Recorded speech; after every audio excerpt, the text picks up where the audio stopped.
আজকের এই ক্লাসের মাধ্যমে আমরা এনসিইআরটির নবম শ্রেণীর নতুন সিলেবাস অনুযায়ী যে দ্বিতীয় চ্যাপ্টারটা রয়েছে কোষ জীবনের গঠনমূলক একক, এই চ্যাপ্টারটা নিয়ে আলোচনা করব। দেখো তোমাদের যে ইংলিশ ভার্সনের বইটা, সেই বইয়ের প্রত্যেকটা লাইন একদম খুঁটিয়ে খুঁটিয়ে খুব সুন্দর সহজ সরল ভাষায় আমি তোমাদের মাঝে তুলে উপস্থাপন করেছি। তাই বলছি আগে মনোযোগ দিয়ে ক্লাসটা করো, তারপরে তুমি পিডিএফটা তুলে নিজের মতো করে দুইবার পড়ে নিও, একদম বিষয়টা তোমার জলের মতো হয়ে যাবে। তাই বলছি আগে ক্লাসটা ভালো করে আমার কথাগুলো অন্তত মনোযোগ দিয়ে শুনবে, তাহলে দেখবে 50% পড়া তোমার এখানেই মাথায় থেকে যাবে। কি বলছে ভালো করে শোনো। দেখো বলছে বৈজ্ঞানিক মহলে সাধারণভাবে মনে করা হয় যে জীবনের উৎপত্তি জলে হয়েছিল। অবশ্যই বিজ্ঞানীরা এটা মনেই করে যে জীবনের উৎপত্তিটা জলেই হয়েছিল, ওই তোমার সমুদ্রের জলে, তাই না? এবার কিছু গবেষক আছেন তারা বলছেন সমুদ্রের জলে নয়, তার পরিবর্তে ছোট ছোট এমন কিছু জলাশয় ছিল যে জলাশয়গুলির পরিবেশ, মানে যেখানকার পরিবেশ বারবারই পরিবর্তিত হতো। কখনো খুব প্রচণ্ড মানে জলের তাপমাত্রা স্ফুটনাঙ্কের কাছাকাছি চলে যেত, কখনো আবার অর্ধেক তাপমাত্রা হয়ে যেত, কম হয়ে যেত, তাই না? সেই রকম পরিবেশেই নাকি সেখান থেকেই নাকি জীবনের উৎপত্তি হয়েছে, এটা কিছু গবেষকরা মনে করছেন। সেই রকম একটা পরিবেশের উদাহরণ তুমি দেবে, বলবা উষ্ণ প্রস্রবণ হলো তেমন একটা পরিবেশের উদাহরণ। যেমন আমরা যদি ভারতের পুগা ভ্যালির দিকে চলে যাই, তাহলে সেই পুগা ভ্যালির উষ্ণ প্রস্রবণগুলিতে তুমি দেখবে যে সেই অঞ্চলটা কিন্তু অত্যন্ত ঠান্ডা আবহাওয়ার মধ্যে পড়ছে, তাই না? কিন্তু সেখানকার এই ভ্যালির উষ্ণ প্রস্রবণগুলির যে জল রয়েছে, সেই জলের তাপমাত্রা প্রায় স্ফুটনাঙ্কের কাছাকাছি। তাই বিজ্ঞানীদের মতে তারা বলছেন যে প্রায় 3.5 বিলিয়ন বছর আগেও নাকি ওই তোমার প্রাচীন পৃথিবীর পরিবেশটাও নাকি সেই রকম ছিল। বুঝতে পারছো? আর সেই পরিবেশ থেকেই নাকি তোমার জীবনের সৃষ্টি হয়েছে। দেখো এই উষ্ণ প্রস্রবণগুলিতে প্রধানত যে সমস্ত জীব অর্থাৎ তাপপ্রিয় ব্যাকটেরিয়াই কিন্তু বাস করতো। এই তাপপ্রিয় ব্যাকটেরিয়াকে বলা হতো থার্মোফাইল। কি বলা হয়? থার্মোফাইল। মাথায় রাখবে যে তাপপ্রিয় ব্যাকটেরিয়া অর্থাৎ থার্মোফাইল, তারাই কিন্তু উষ্ণ প্রস্রবণ এরকম পরিবেশে বাস করতো, আর এরা ছিল এককোষী জীব। কেমন? আচ্ছা দেখো, এই যে বীরবল সাহনী প্যালিও সায়েন্সের বিজ্ঞানীরা এই উষ্ণ প্রস্রবণগুলি নিয়ে গবেষণা করে দেখেছেন যে সেখানে দ্রুত ক্যালসিয়াম কার্বনেট জমা হয়। বুঝতে পারছো? দ্রুত ক্যালসিয়াম কার্বনেট জমা হয়, আর এই স্তরগুলো সম্ভবত তারা মনে করছে যে সম্ভবত প্রাথমিক জৈব অণুগুলিকে ক্ষতিকর বিকিরণ ও চরম পরিবেশ থেকে রক্ষা করত, এই দ্রুত ক্যালসিয়াম কার্বনেট জমা হওয়ার কারণেই। আর কি, আর দাদা এই প্রথম সুরক্ষামূলক ঝিল্লির গঠনে সাহায্য করেছিল, যা একটি কোষকে সংজ্ঞায়িত করে, তাই না? আমরা তো জানি যে কোষ কি ঝিল্লি দ্বারা আবৃত থাকে। তাই বলছে দেখো যে এই বীরবল সাহানি প্যালিও সায়েন্সের যে বিজ্ঞানীরা রয়েছেন, বীরবল সাহনী প্যালিও সায়েন্সের বিজ্ঞানীরা, তারা এই উষ্ণ প্রস্রবণগুলি নিয়ে গবেষণা করে তারা বলছেন যে সেখানে নাকি দ্রুত ক্যালসিয়াম কার্বনেট জমা হতো, আর সেই কারণেই সেখানে জীব বাঁচতো, বেঁচে থাকতো। কারণ কি? কারণ প্রাথমিক জৈব অণুগুলিকে ক্ষতিকারক যে বিকিরণ বা চরম পরিবেশ থেকে এই ক্যালসিয়াম কার্বনেট সেই জীবগুলোকে রক্ষা করত। প্রথম সুরক্ষামূলক ঝিল্লি সেখানে সৃষ্টি হয়েছে, এই ক্যালসিয়াম কার্বনেটের ঝিল্লিটা, তাই না? সেইভাবেই আমরা কোষকে সংজ্ঞায়িত করে আমরা বলি যে কোষ হলো জীবনের গঠনমূলক একক। সমস্ত জীবিত প্রাণী কিন্তু কোষ দিয়েই তৈরি, সমস্ত জীবিত প্রাণী হচ্ছে কোষ দিয়ে তৈরি। তাই কোষ হলো জীবনের অস্তিত্বের সবথেকে মৌলিক স্তর। তাহলে বুঝতে পারছো? বলো, জীবনের অস্তিত্বের সবচেয়ে মৌলিক স্তর কোনটি? সেটা বলবো দাদা কোষ। এবার আমরা একটু যদি পর্যবেক্ষণ করি, আমরা বলবো আমরা দাদা বিভিন্ন রকমের জীব দেখি, যাদের মধ্যে এককোষী বহুকোষী জীব রয়েছে। এককোষী জীব হলো যাদের দেহ একটি মাত্র কোষ দিয়ে তৈরি, যেমন ব্যাকটেরিয়া, ইস্ট, এদের সম্পূর্ণ দেহটাই হলো একটাই কোষ দিয়েই কিন্তু সম্পূর্ণ দেহটা তৈরি, তাই এদেরকেই আমরা এককোষী জীব বলবো। আর বহুকোষী জীব তুমি বলবা যে যাদের দেহ লক্ষ লক্ষ কোটি কোটি কোষ দিয়ে তৈরি, যেমন উদ্ভিদের কথা বলো, মাছ, পাখি, মানুষ, প্রাণী জগৎ, এরা সকলেই কিন্তু বহুকোষী জীব দিয়ে, বহুকোষী জীবই বলি আমরা, বহু কোষ, লক্ষ লক্ষ কোটি কোটি কোষ দিয়েই এদের দেহটা তৈরি, তাই তো? তা দেখো বহুকোষী জীবের কোষগুলি একসাথে কাজ করে বিভিন্ন কাজ সম্পূর্ণ করে। ভালো করে বোঝো কি বলছে।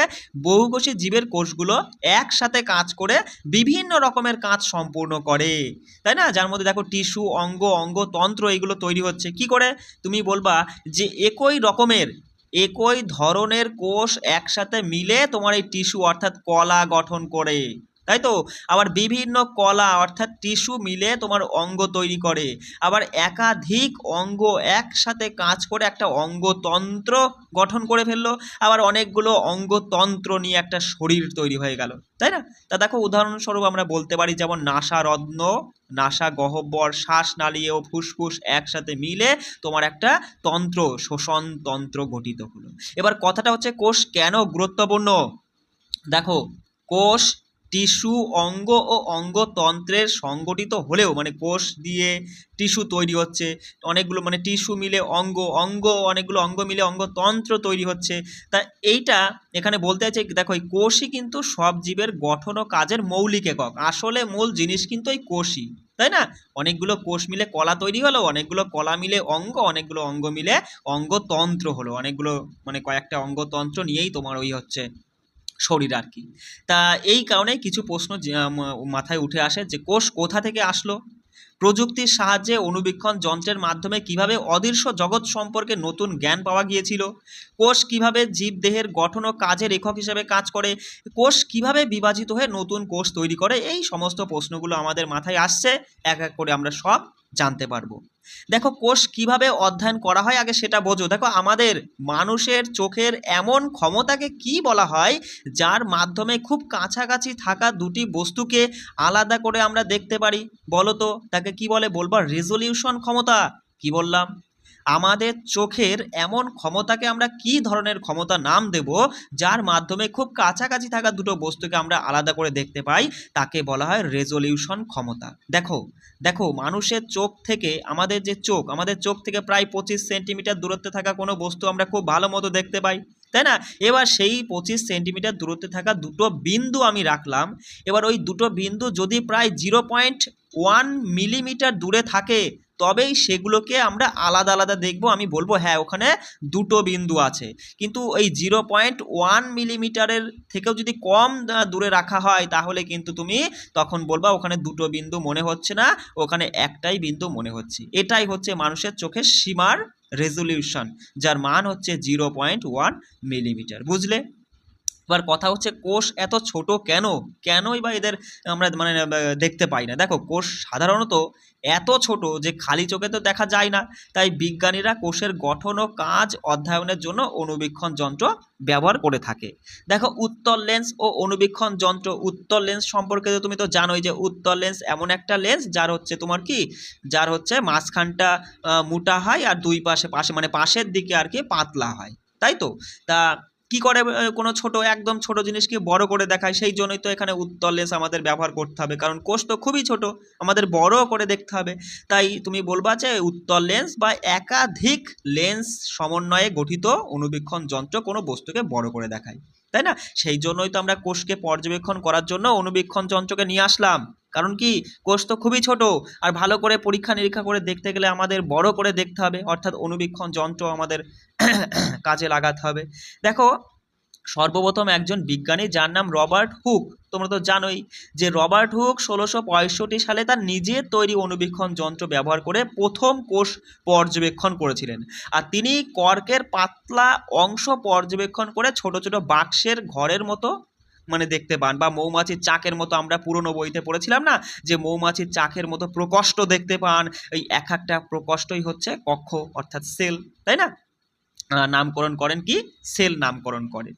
তা এবার দেখো যে আমরা আমরা তো বিভিন্ন রকমের বস্তু দেখতে পাই। দেখো খালি চোখে আমরা কি দেখি? বড় বড় বস্তুগুলো দেখি, বই খাতা পেন, ঘর বাড়ি গাছপালা, এই সমস্ত মানে বড় বড় হচ্ছে তোমার হচ্ছে জিনিসগুলো দেখতে পাই। এবার আমি যদি বলি জীবাণু, তুমি কি ব্যাকটেরিয়া, এগুলোকে তুমি খালি চোখে দেখতে পাবা? পাবা না। তার জন্য দেখো কি কি লাগবে তোমাকে, লাইট মাইক্রোস্কোপ। দেখো লাইট মাইক্রোস্কোপ এটাকে তোমার ওই বলতে পারো যৌগিক অণুবীক্ষণ যন্ত্র।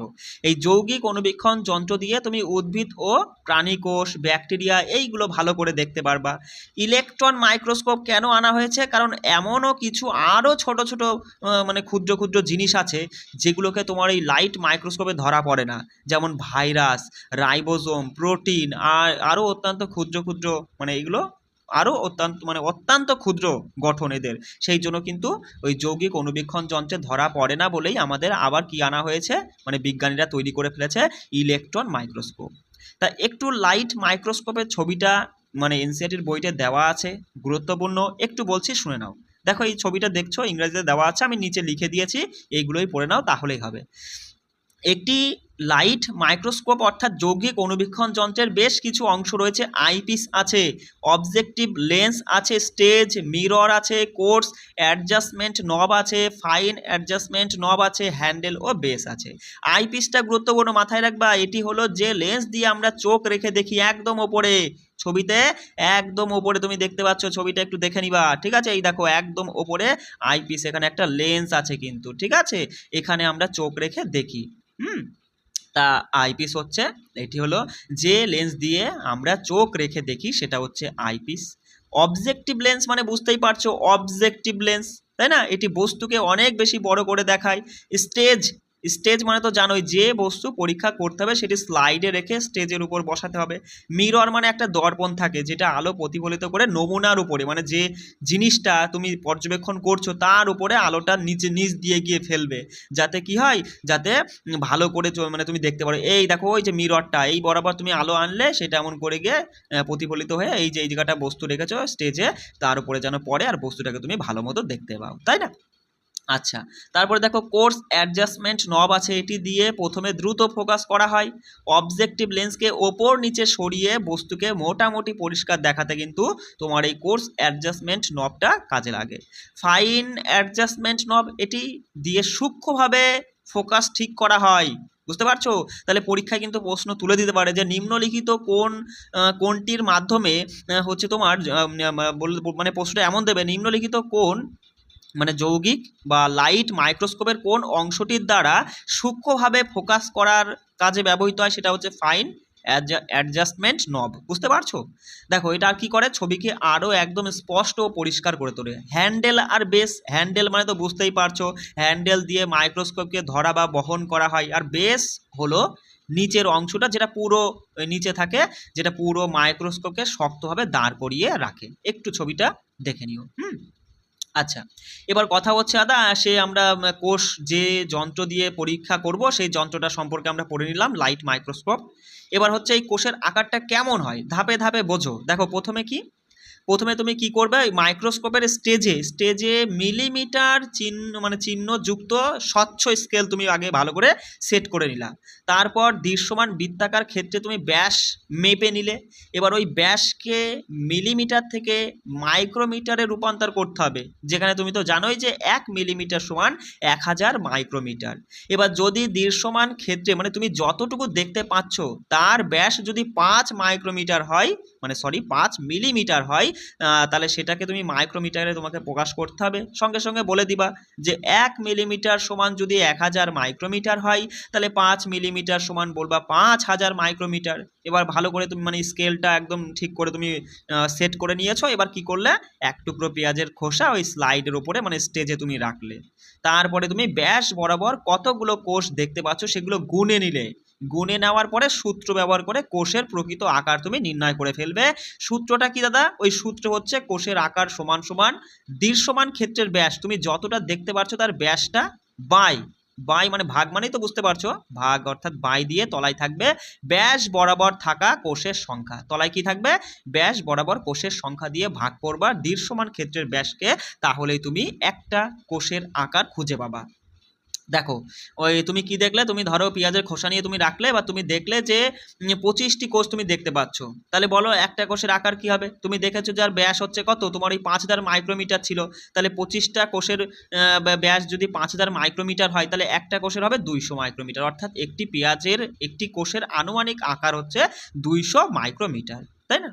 এবার অনুবীক্ষণ যন্ত্রের বিবর্ধন, দেখো অনুবীক্ষণ যন্ত্রের মোট বিবর্ধন নির্ভর করে দুটো জিনিসের উপরে। একটা হচ্ছে ওই তোমার উপরে যেটা তুমি চোখ রেখেছিলে আইপিসের বিবর্ধন ক্ষমতার উপরে, আর একটা যেটা তোমার ওই মানে বস্তুর উপরে যে লেন্সটা পড়ছে বলবা অবজেক্টিভ লেন্সের বিবর্ধন ক্ষমতার উপরে। এই দুটোর উপরেই কিন্তু তোমার এই মানে হচ্ছে অনুবীক্ষণ যন্ত্রের মোট বিবর্ধনটা নির্ভরশীল।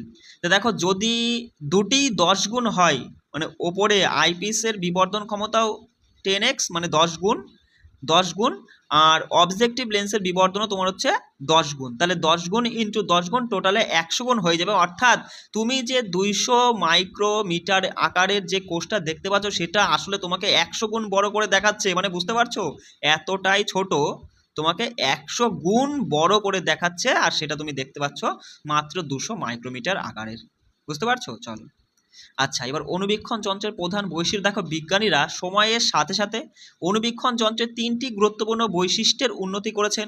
এক হচ্ছে রেজলিউশন, কন্ট্রাস্ট, আর হচ্ছে তোমার ম্যাগনিফিকেশন। তা রেজলিউশন হচ্ছে তোমার এই ছবির স্পষ্টতার সাথে জড়িত, ছবিকে স্পষ্ট করবে। ঠিক আছে, মানে বিজ্ঞানীরা অণুবীক্ষণ যন্ত্রের এই 3টে জিনিস উন্নত করেছে। দিন যাচ্ছে এই 3টে জিনিস, মানে 3টে যন্ত্রাংশকে উন্নত করছে। এক হচ্ছে রেজলিউশন, যে কি করে একদম ছবিকে স্পষ্ট করে তোলে। আর একটা হচ্ছে কন্ট্রাস্ট, কন্ট্রাস্ট মানে যে বিভিন্ন অংশের উজ্জ্বলতার পার্থক্য বোঝায়। বিভিন্ন অংশের এইটুকু একটা জিনিস তুমি পর্যবেক্ষণ করছো, এর মধ্যে কোন জিনিসটা কেমন রঙের রয়েছে, মানে বিভিন্ন অংশের উজ্জ্বলতার পার্থক্যকে নির্দেশ করে। আর ম্যাগনিফিকেশন বড় করে দেখানোর ক্ষমতা, মানে সূক্ষ্মতে সূক্ষ্ম একটা পরমাণু কত ক্ষুদ্র বলো তো, তাই না? সেটাকে ভালো করে পর্যবেক্ষণ করতে গেলে আমাদের বিরাট বড় করে দেখলে পরে আমরা খুব ভালো করে বুঝতে পারবো, তাই না? তাই এই ম্যাগনিফিকেশনও কিন্তু এটাও কিন্তু উন্নত করা হয়েছে যাতে বড় করে আমরা দেখতে পাই। দেখো ইলেকট্রন মাইক্রোস্কোপ, তার জন্য এবার চলে এসেছে যে যৌগিক অণুবীক্ষণ যন্ত্রে তো ওই পরমাণু ওইগুলো তো দেখা যায় না, ওই জন্য আমাদের ইলেকট্রন মাইক্রোস্কোপের প্রয়োজন, তাই না? তো দেখো লাইট মাইক্রোস্কোপ ছাড়াও বিজ্ঞানীরা ইলেকট্রন মাইক্রোস্কোপ ব্যবহার করেন। এটি আলোর পরিবর্তে ইলেকট্রনের রশ্মি ব্যবহার করে অত্যন্ত বড় ও স্পষ্ট ছবি তৈরি করে। এর সাহায্যে ন্যানোমিটার স্তরের কোষীয় গঠন আমরা দেখতে পাই। বুঝতে পারছো? ওই মিলিমিটারে মানে মাইক্রোর থেকেও কিন্তু তোমার হচ্ছে মাইক্রোর থেকেও কিন্তু এই ন্যানো কিন্তু অনেক ছোট, তাই ন্যানোমিটারের স্তরের কোষীয় গঠন আমরা কিন্তু দেখতে পারি এই ইলেকট্রন হচ্ছে তোমার অণুবীক্ষণ যন্ত্রের সাহায্যে, যেটা তোমার হচ্ছে ওই যে মানে যৌগিক বা লাইট মাইক্রোস্কোপের থেকেও কিন্তু মানে এটা উন্নত আর কি। ওই আলোর বদলে ইলেকট্রনের রশ্মি ব্যবহার করে। আলো কোথায় ব্যবহার করা হয় বলো তো? ওই তো আমি তোমাকে দেখিয়ে দিলাম ছবিতে, তাই না?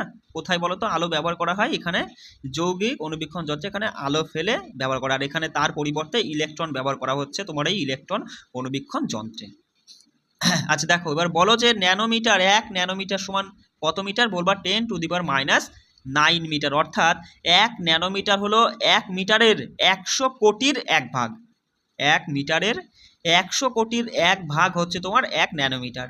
এবার বিভিন্ন বস্তুর আকার ও কোন যন্ত্রে তাদেরকে দেখা যাবে সেটা আমরা দেখবো। দেখো ছবি মানে বইতে তোমার এই ছবিটা রয়েছে। এবার আমি তো এখানে এত বড় ছবি দিতে পারিনি, কারণ তোমরা অনেকেই আছো যে এগুলো প্রিন্ট আউট করে নিয়ে পড়ো। একটা ছবিতেই যদি 1 পেজ লাগিয়ে দিই তাহলে অনেকটা বড় হয়ে যায়, তাই 34টা পেজ আছে এক অধ্যায়। ছবিটা দেখে নিও আসল বই থেকে। আমি এখানে যা কিছু আছে সেটাই আর কি সহজ করে বলে দিচ্ছি।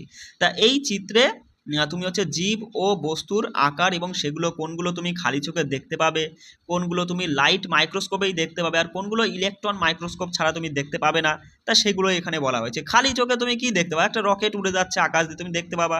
নিম গাছ, মানুষের উচ্চতা, গ্রেট ইন্ডিয়ান বাস্টার্ড, এটা একটা মানে পাখি আর কি, এটাও দেখতে পাবা। মুরগির ডিম, মাছের ডিমও তুমি দেখতে পাবা না? আর এইগুলো প্রত্যেকেরই যে কত মানে ব্যাসের মধ্যে পড়ছে এটাও কিন্তু মাথায় রাখবা। মানে রকেট যা প্রায় 100 মিটার, নিম গাছ প্রায় 10 মিটার, মানুষের উচ্চতা প্রায় 1 মিটারের মধ্যে পড়ছে, গ্রেট ইন্ডিয়ান বাস্টার্ড এটাও 1 মিটারের মধ্যে পড়ছে, মুরগির ডিম 1 সেন্টিমিটার থেকে 0.1 মিটারের মধ্যে পড়ছে, মাছের ডিম 1 মিলিমিটার থেকে 1 সেন্টিমিটারের মধ্যে পড়ছে। এই দেখো সাইডে আছে, এটা পড়ে নাও। লাইট মাইক্রোস্কোপ দেখো এই অ্যামিবা, অধিকাংশ উদ্ভিদ ও প্রাণীকোষ, নিউক্লিয়াস, ব্যাকটেরিয়া, মাইটোকন্ড্রিয়া, এগুলো কিন্তু তুমি বস খালি চোখে দেখতে পাবা না। এগুলো লাইট মাইক্রোস্কোপ হলেও কিন্তু তুমি দেখতে পাবা। ইলেকট্রন হলে তো কোনো কথাই হবে না।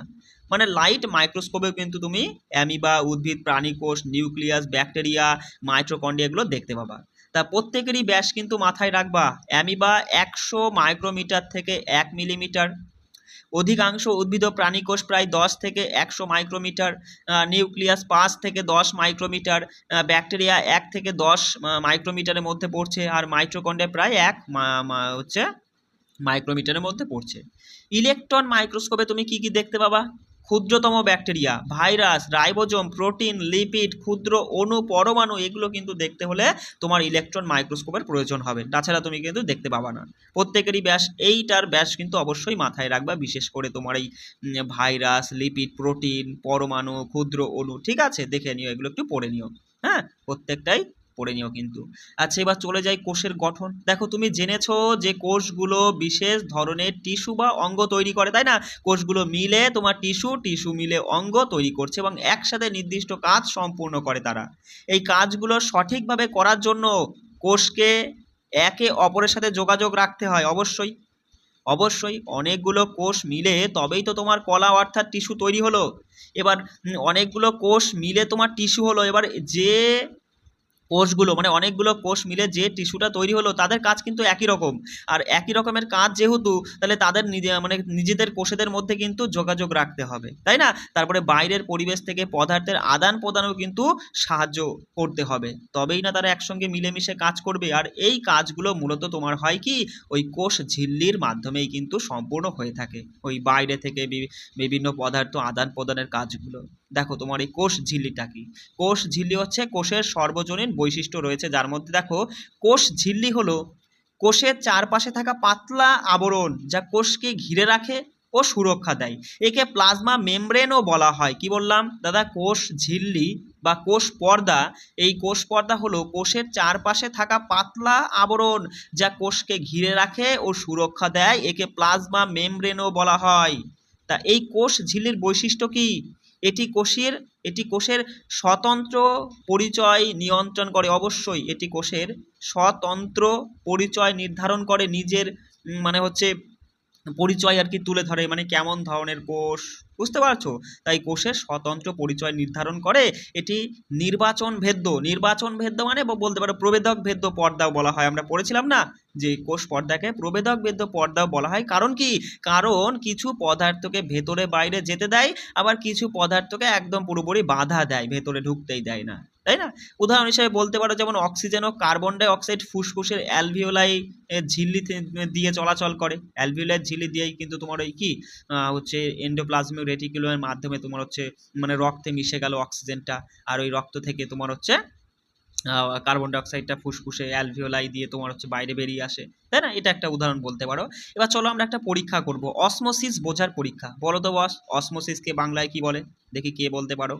অসমোসিসকে বাংলায় অভিশ্রবণ বলা হয়। আলু নিয়ে পরীক্ষা করব। প্রথমে কি করলাম, একখানা আলু দুই টুকরো করে ফেলাম, একখানা আলু কেটে দুই টুকরো করে ফেললাম এবং প্রত্যেক টুকরোকে মেপে নিলাম। এবার এক টুকরো একটা সাধারণ জলের মধ্যে আমি রেখে দিলাম, আর এক টুকরোকে আমি কি রাখলাম, লবণ জলে, মানে লবণ জল মানে 20% লবণ বা চিনি দ্রবণে আমি রাখলাম। লবণের দ্রবণ অথবা চিনির দ্রবণ মানে কি বিষয়টা তো বুঝেছই, মানে এমন জল যার মধ্যে হচ্ছে তোমার হচ্ছে 80%, 20% লবণ মানে কি 20 ভাগ জল মানে লবণ আর 80 ভাগ জল রয়েছে, এমন একটা দ্রবণে আমি আর এক টুকরো আলু রাখলাম। প্রায় 1 ঘন্টা সময় গেল, তারপরে ওজন মাপলাম, দেখলাম যে আলুর টুকরোটা আমি খালি জলে রাখেছিলাম সেটা ফুলে গেছে। আর যে আলুর টুকরোটা মানে যে টুকরোটা আমি তোমার ওই লবণ জলে রেখেছিলাম সেটা কুঞ্চিত মানে সংকুচিত হয়ে গেছে, কুচকে গেছে। তাই এবার কথা হচ্ছে, তুমি বলো যে এই আলুর টুকরোগুলোর কি ওজনের কি কোনো পরিবর্তন হবে? বলবা অবশ্যই ওজনের পরিবর্তন হবে, যেহেতু ফুলে গিয়েছে, কুচকে গিয়েছে, তাহলে নিশ্চয়ই ওজনের পরিবর্তন হবে। বিকার ওয়ান মানে যেটা ফুলে গেছে অর্থাৎ শুধু জলে রেখেছিলাম, তা সেই আলুর টুকরোর ওজন বেড়েছে, আমরা মেপে দেখলাম যে ওজন বেড়েছে। আর বিকার 2 মানে যেটা হচ্ছে সংকুচিত হয়ে গেছিল, তা সেটার আলুর টুকরোর ওজন কমে গেছে। এমনটি হয় কারণ কোষ ঝিল্লি তোমার ওই কোষের ভেতরে ও বাইরের জলের চলাচল করতে দেয়, কিন্তু চিনি বা লবণের অণুগুলোকে যেতে দেয় না। তাহলে আমরা কি বুঝলাম, যে কোষ পর্দা কোষের ভেতরে এবং বাইরে কিছু পদার্থকে যেতে আসতে দেয়, কিছুকে যেতেই দেয় না, তাই না? তাই জন্য কাকে যেতে আসতে দেয়? জলকে চলাচল করতে দিল, কিন্তু চিনি বা লবণের দ্রবণকে যে চলাচল করতে দিল না এই কোষপট ঝিল্লি, তাই না? তো দেখো জল কি করে, জল সবসময় দেখো না যে যেখানে জলের পরিমাণটা বেশি বা বলতে পারো দ্রবিত পদার্থ কম থাকে, সেখান থেকে যেখানে জলের পরিমাণ কম বা দ্রবিত পদার্থ বেশি সেখানের দিকে যায়। অর্থাৎ বলবা যেখানে জলের পরিমাণ বেশি, যে দ্রবণে জলের পরিমাণটা বেশি কিন্তু অন্য দ্রাব্যের পরিমাণটা কম, সেখান থেকে জল কি করবে, যেখানে দ্রাব্য বেশি জল কম সেখানে চলে যাবে। এইভাবেই জল তোমার কি মানে এইভাবে চলতে থাকে যতক্ষণ না দুপাশ সমান হয়, যতক্ষণ না দুই পাশ সমান হয় ততক্ষণ কি জলের আদান প্রদান হতে থাকে, বুঝতে পারছো? তো দেখো নির্বাচনযোগ্য ভেদ্য ঝিল্লির মাধ্যমে জলের এই চলাচলকেই অভিস্রবণ বা অসমোসিস বলা হয়। কি বললাম? এই নির্বাচনযোগ্য ভেদ্য পর্দা মানে কি বলতো বস? ওই প্রবেদক ভেদ্য পর্দা। এই প্রবেদক ভেদ্য পর্দার মাধ্যমে জলের এই চলাচলকেই অভিস্রবণ বা অসমোসিস বলা হয়। আমরা আগেই পড়েছি অষ্টম শ্রেণীতে।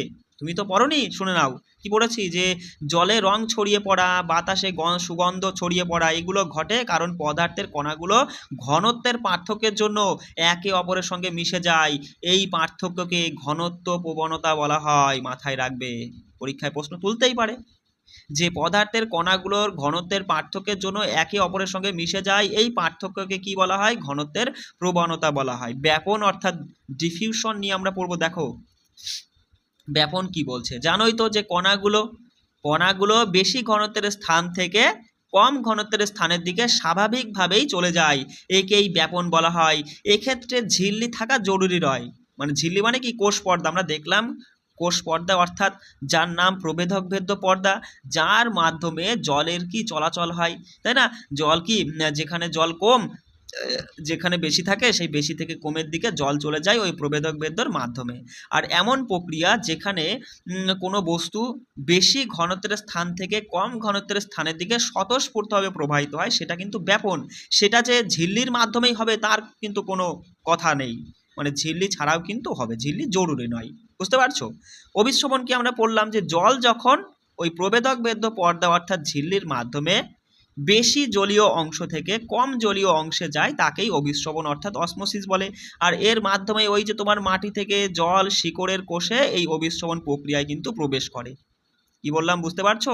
যে মাটি থেকে জল তোমার এই শিকড়ের কোষের এই অভিস্রবণ প্রক্রিয়ার মাধ্যমেই কিন্তু প্রবেশ করে।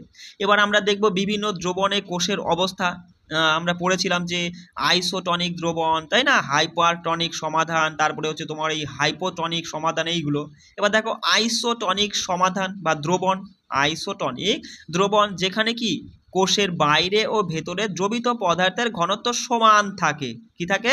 সমান থাকে। তাই আমরা একে বলবো সমসারক দ্রবণ। বাংলায় কি বলবো? সমসারক দ্রবণ। কারণ কি? জল সমান থাকে, ঢোকেও না বেরোয়ও না। বা বলতে পারো যদিও বা ঢোকে বেরোয় তাহলে সমান ঢুকবে সমান বেরোবে। বুঝতে পারছো? তাই বলবা যে জল ভেতরে বাইরে সমানভাবে চলাচল করে, কোষের আকারের কোনো পরিবর্তন হয় না, তাই না? আর তার নামই হচ্ছে ইংরাজিতে আইসোটনিক দ্রবণ, আর বাংলায় সমান। তাই এই সমান দেখেই মাথায় রাখবা সমসারক দ্রবণ। চলে আসো হাইপোটনিক দ্রবণ। যেখানে কোষের বাইরের দ্রবণের ঘনত্ব কম আর ভেতরের ঘনত্ব বেশি। বাইরে ঘনত্ব কি বলছে শোনো, বাইরে ঘনত্ব কম, ভেতরে যদি বেশি হয় ঘনত্ব যেদিক বেশি সেদিক জল ঢুকে যাবে। তাহলে কি হবে? জল কোষের ভেতরে প্রবেশ করে যাবে আর কোষটা ফুলে যাবে। জল যদি ধরো, একটা সিম্পল উদাহরণ দিয়ে বুঝিয়ে দিচ্ছি বস, বুঝে নাও। এই একটা পাত্রে জল রয়েছে, এখানে তুমি একটা কোষ রাখলে, এবার সেই কোষের মধ্যে তোমার কি হবে? বাইরে থেকে জল কোষের মধ্যে ঢুকে যাবে। কারণ কি? কোষের তুলনায় বাইরে জল বেশি আছে, তাই না? তাহলে পরে কিন্তু কোষের মধ্যে যেহেতু জল ঢুকে গেল, তাহলে কোষটা ফুলে ফেপে উঠবে, কোষটা ফুলে উঠবে অর্থাৎ রসস্ফীত হয়ে যাবে। আর সেইটাকেই বলবা, মানে কোষ যখন ফুলে যায় তখন পাতলা হয়ে যাবে। পাতলা মানেই পাতলার আর একটা নাম কি? লঘু। তাই অর্থাৎ তুমি বলবা যে হাইপোটনিক দ্রবণকে লঘু সারক দ্রবণও বলা হয়। এবার তুমি এমন একটা পাত্রে রাখলে যেখানে পাত্রটা পুরোটাই লবণ দিয়ে ভরা, পুরোটাই লবণ দিয়ে ভরা। এবার এমন একটা কোষ রাখলে, রসালো কোষ তুমি রাখলে, তাহলে আস্তে আস্তে সেই রসালো কোষ থেকে রস সব বাইরে বেরিয়ে চলে আসবে। কারণ বাইরে জলের পরিমাণ খুবই কম, কোষে বেশি আছে, জল সব বেরিয়ে যাবে, মানে কোষটা কুঁচকে ছোট্ট হয়ে যাবে। সেইটাই কিন্তু তোমার হাইপারটনিক দ্রবণ, অর্থাৎ কুঞ্চিত হয়ে যাচ্ছে, কুঁচকে যাচ্ছে, সেটাকে অতিসারক দ্রবণ বলে। দেখো তোমার হাইপারটনিক দ্রবণে কোষের বাইরের দ্রবণের ঘনত্ব বেশি, তাই না? আর ভেতরে ঘনত্ব কম থাকে, তাই জল কোষ থেকে বাইরে বেরিয়ে যায় আর কোষটা সংকুচিত হয়ে যায় অর্থাৎ কুঁচকে যায়। চলে আসো, এবার আমরা ঢুকবো কোষ ঝিল্লির গঠন নিয়ে। অনেক আছে কিন্তু, মানে এই 8 নাম্বার পেজে আছি বর্তমানে, 34টা পেজ আছে। বুঝতে পারছো? অনেক কিছু কিন্তু তোমার আপডেট হয়েছে, ভালো করে পড়বা। দেখো কোষ ঝিল্লি খুবই পাতলা, যেটা প্রায় 7 থেকে 10 ন্যানোমিটার পুরু। কত থেকে কত মাথায় রাখবা? কোষ ঝিল্লি বা কোষ পর্দা খুবই পাতলা, ওই তোমার 7 থেকে 10 ন্যানোমিটার মতো হয়। যেখানে আমরা দেখেছিলাম 1 ন্যানোমিটার সমান 0.5 খানা শূন্যর পরে 1 এত মিলিমিটার। যেভাবে তুমি মাথায় রাখতে পারো রাখবা, আমি বললাম তাই, যে জিরোর পরে মানে পয়েন্টের পরে 5 খানা এমন জিরো হবে কটা, 5টা, তারপরে 1 হবে, তত মিলিমিটার। ঠিক আছে। আর এই কোষ পর্দা বা কোষ ঝিল্লি এটা লিপিড অর্থাৎ চর্বি, লিপিড আর প্রোটিন দিয়ে তৈরি। কি দিয়ে? এটা হচ্ছে লিপিড আর প্রোটিন দিয়ে তৈরি। এবার দেখো তোমার হচ্ছে ফ্লুইড মোজাইক মডেল, এইটা কিন্তু ছিল না পুরনো বইতে, তাই না বস? এই ফ্লুইড মোজাইক মডেল, এই মডেল অনুযায়ী তোমার এই কোষ ঝিল্লি দুটি লিপিড স্তর দিয়ে গঠিত। কি কি? দুটি লিপিড স্তর দিয়ে গঠিত। লিপিডের তোমার হচ্ছে জলপ্রিয় স্তর রয়েছে, যেটাকে আমরা মাথা বলবো, যে বাইরের দিকে থাকে। কি বললাম? লিপিডের যে অংশটা জলপ্রিয় সেটা হচ্ছে মাথা, সেটাকে আমরা বলবো মাথা, যেটা বাইরের দিকে থাকে। আর জল বিমুখ যে অংশটাকে আমরা লেজ বলবো, সেটা ভেতরের দিকে থাকে। আর ঝিল্লির মধ্যে প্রোটিন তোমার হচ্ছে বসানো থাকে। কি বললাম? এই পর্দা অর্থাৎ ঝিল্লির মধ্যে প্রোটিন বসানো থাকে। আর এই অণুগুলো পাশের দিকে নড়াচড়া করে বা উল্টাতে পারে, মানে নড়াচড়া করতে পারে, উল্টাতে পারে, ঘুরতে পারে। তাই ঝিল্লিকে তরল অর্থাৎ ফ্লুইড বলা হয়। ঝিল্লিকে কি বলে? তরল অর্থাৎ ফ্লুইড বলে। মাথায় রাখবা, কেমন? এখানে কিন্তু সরাসরি প্রশ্ন তুলে দেবে যে ফ্লুইড মোজাইক মডেল অনুযায়ী নিম্নলিখিত কোন তথ্যটি সঠিক নয়। ঠিক আছে, দুটো তিনটে তুলে দিয়ে একটা অন্য কিছু বলে দিল, সেটা তোমাকে জানতে চাইলো। কেমন? আচ্ছা, তারপরে কি বলছে? ঝিল্লির প্রোটিনগুলো প্রহরীর মতো কাজ করে। এই ঝিল্লি মানে পর্দার প্রোটিনগুলো, মানে আমরা তো পড়লাম যে পর্দা হচ্ছে প্রোটিন থাকে, তাই না? মানে তরল প্রোটিন থাকে, তা সেটা হচ্ছে প্রহরীর মতো কাজ করে। অর্থাৎ এই প্রোটিনই হিসাব মানে ঠিক করবে যে কোন পদার্থ ভেতরে যাবে আর কোনটা বাইরে আসবে। বিষয়টা বুঝতে পারছো? যে কোন পদার্থ ভেতরে যাবে আর কোনটা বাইরে আসবে তা নিয়ন্ত্রণ করে এই ঝিল্লির প্রোটিন, যাকে আমরা প্রহরী বলি। কেমন? তো দেখো এই ছবিতে দেখতে পাচ্ছ। আচ্ছা দেখো, এই অণুগুলো যেহেতু মোজাইকের টাইলসের মতো সাজানো থাকে, তাই একে মোজাইক মডেল বলা হয়। দেখো এই অণুগুলো তোমার এই টাইলসের মতো সাজানো, দেখতে পাচ্ছ? দেখো তো, ছোট ছোট ছোট ছোট টাইলসের মতো সাজানো না, ছোট ছোট টাইলসের মতো সাজানো। তাই এই যে মডেলটা, এই মডেলটার নাম দেওয়া হয়েছে মোজাইক মডেল। কেমন? আচ্ছা দেখো, সব জীবন্ত কোষ ঝিল্লির মাধ্যমে তাদের চারপাশের পরিবেশ ও পাশের কোষগুলোর সঙ্গে যোগাযোগ রাখে। কেমন? সব জীবন্ত কোষই কিন্তু এই কোষ পর্দা কিন্তু তুমি উদ্ভিদ প্রাণী যাই বলো না কেন, সবার মধ্যেই থাকবে। আমরা তো জানি যে প্রাণী কোষে কোনো কোষ প্রাচীর থাকে না, কিন্তু কোষ পর্দাও থাকে। আর এই কোষ পর্দা অর্থাৎ এই কোষ ঝিল্লি একই জিনিস, কিন্তু কোষ পর্দা কোষ ঝিল্লি সেল মেমব্রেন একই জিনিস। এই কোষ ঝিল্লির মাধ্যমে তাদের চারপাশের পরিবেশ ও পাশের কোষগুলোর সঙ্গে যোগাযোগ রাখে। কিন্তু উদ্ভিদ, ছত্রাক এবং ব্যাকটেরিয়ার কোষ ঝিল্লির বাইরে আরও একটা অতিরিক্ত আবরণ থাকে, যাকে কোষ প্রাচীর বলা হয়।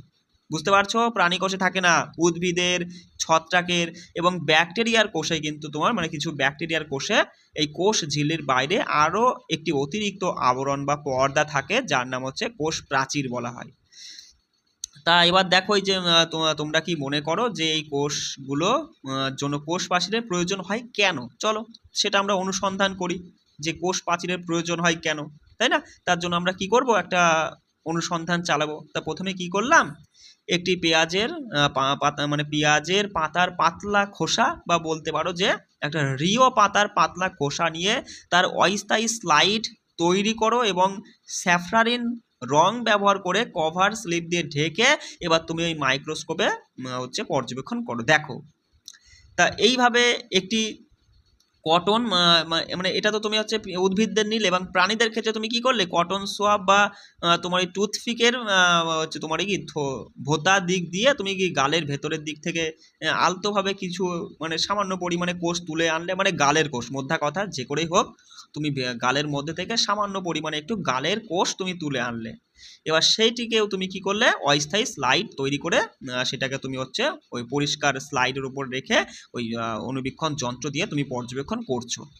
তা সেটাকে দেখো, পর্যবেক্ষণ করার আগে তোমাকে ওই গালের কোষে কি লাগাতে হবে? কয়েক ফোঁটা মিথিলিন ব্লু রং কিন্তু যোগ করতে হবে, তাহলে ভালো করে ওই হচ্ছে কোষটা ফুটে উঠবে, মানে ভালো তুমি বুঝতে পারবা। এবার দুটো স্লাইড তুমি মাইক্রোস্কোপের মানে দুটো স্লাইড তৈরি করেছো, এবার পাশাপাশি দুটো স্লাইড রেখে একবারে তুমি পর্যবেক্ষণ করতে পারো। তা তুমি কি দেখতে পাবে? তুমি দেখবে যে পেঁয়াজের খোসার কোষ বা রিও পাতা যেটাই তুমি নাও না কেন, তার কোষগুলো বাক্সের মতো চৌকো আকৃতির। কেমন? বাক্সের মতো চৌকো আকৃতির। আর গালের যে কোষ তুমি নিয়েছিলে সেটা অনিয়মিত আকৃতির। তাহলে প্রধানত তুমি কিন্তু উদ্ভিদ আর প্রাণীদের মধ্যে যে কোষগুলো তাদের পার্থক্য পেয়ে গেছো, যে হচ্ছে তোমার হচ্ছে পেঁয়াজের বা উদ্ভিদ কোষের কোষগুলো একটা নির্দিষ্ট বাস্ক বা চৌকো এরকম একটা নির্দিষ্ট আকৃতি রয়েছে, কিন্তু গালের কোষগুলো অনিয়মিত আকৃতির। আর কি দেখলে, দেখলে পেঁয়াজের খোসার যে কোষ সুশৃঙ্খলভাবে সাজানো আছে, সুশৃঙ্খলভাবে সাজানো আছে, কিন্তু তোমার হচ্ছে ওই গালের কোষটা ওটা এলোমেলোভাবে সাজানো। এবার কথাটা হচ্ছে দাদা এরকম পার্থক্য কেন দেখা যাচ্ছে, কারণ কি, কারণ শোনো, কারণ উদ্ভিদ কোষের কঠিন কোষ প্রাচীর থাকে বাইরের দিকে। তুমি তো জানোই যে উদ্ভিদ কোষের মানে উদ্ভিদ বলো আর প্রাণী বলো, উদ্ভিদ আর প্রাণী সবারই তো কোষ পর্দা থাকে, উদ্ভিদ আর প্রাণী সবারই কোষ পর্দা থাকে, কিন্তু উদ্ভিদদের ক্ষেত্রে আমরা বাইরে আরও একটা আবরণী দেখতে পাই যাকে কোষ প্রাচীর বলে, যেটা কঠিন, যেটা কঠিন। আর এই কোষ প্রাচীরের কারণেই কিন্তু নির্দিষ্ট একটা আকৃতি দেয়, উদ্ভিদ কোষ নির্দিষ্ট একটা আকৃতি দেয়, কিন্তু প্রাণী কোষে তো কোনো কোষ প্রাচীরই নেই, নির্দিষ্ট কোনো আকৃতি আসবে না। যখন তুমি একটা সিম্পল বস একটা জিনিস বোঝো, একটা প্রাণী কোষকে তুমি যদি লবণের মধ্যে মানে রসালো কোষকে লবণের মধ্যে রাখো, তা সেই কোষটা যখন কুঁচকে যাবে, কুঁচকে ফুচকে দুমড়ে কেমন দেখাবে, নির্দিষ্ট কোনো আকারই থাকবে না, তাই না?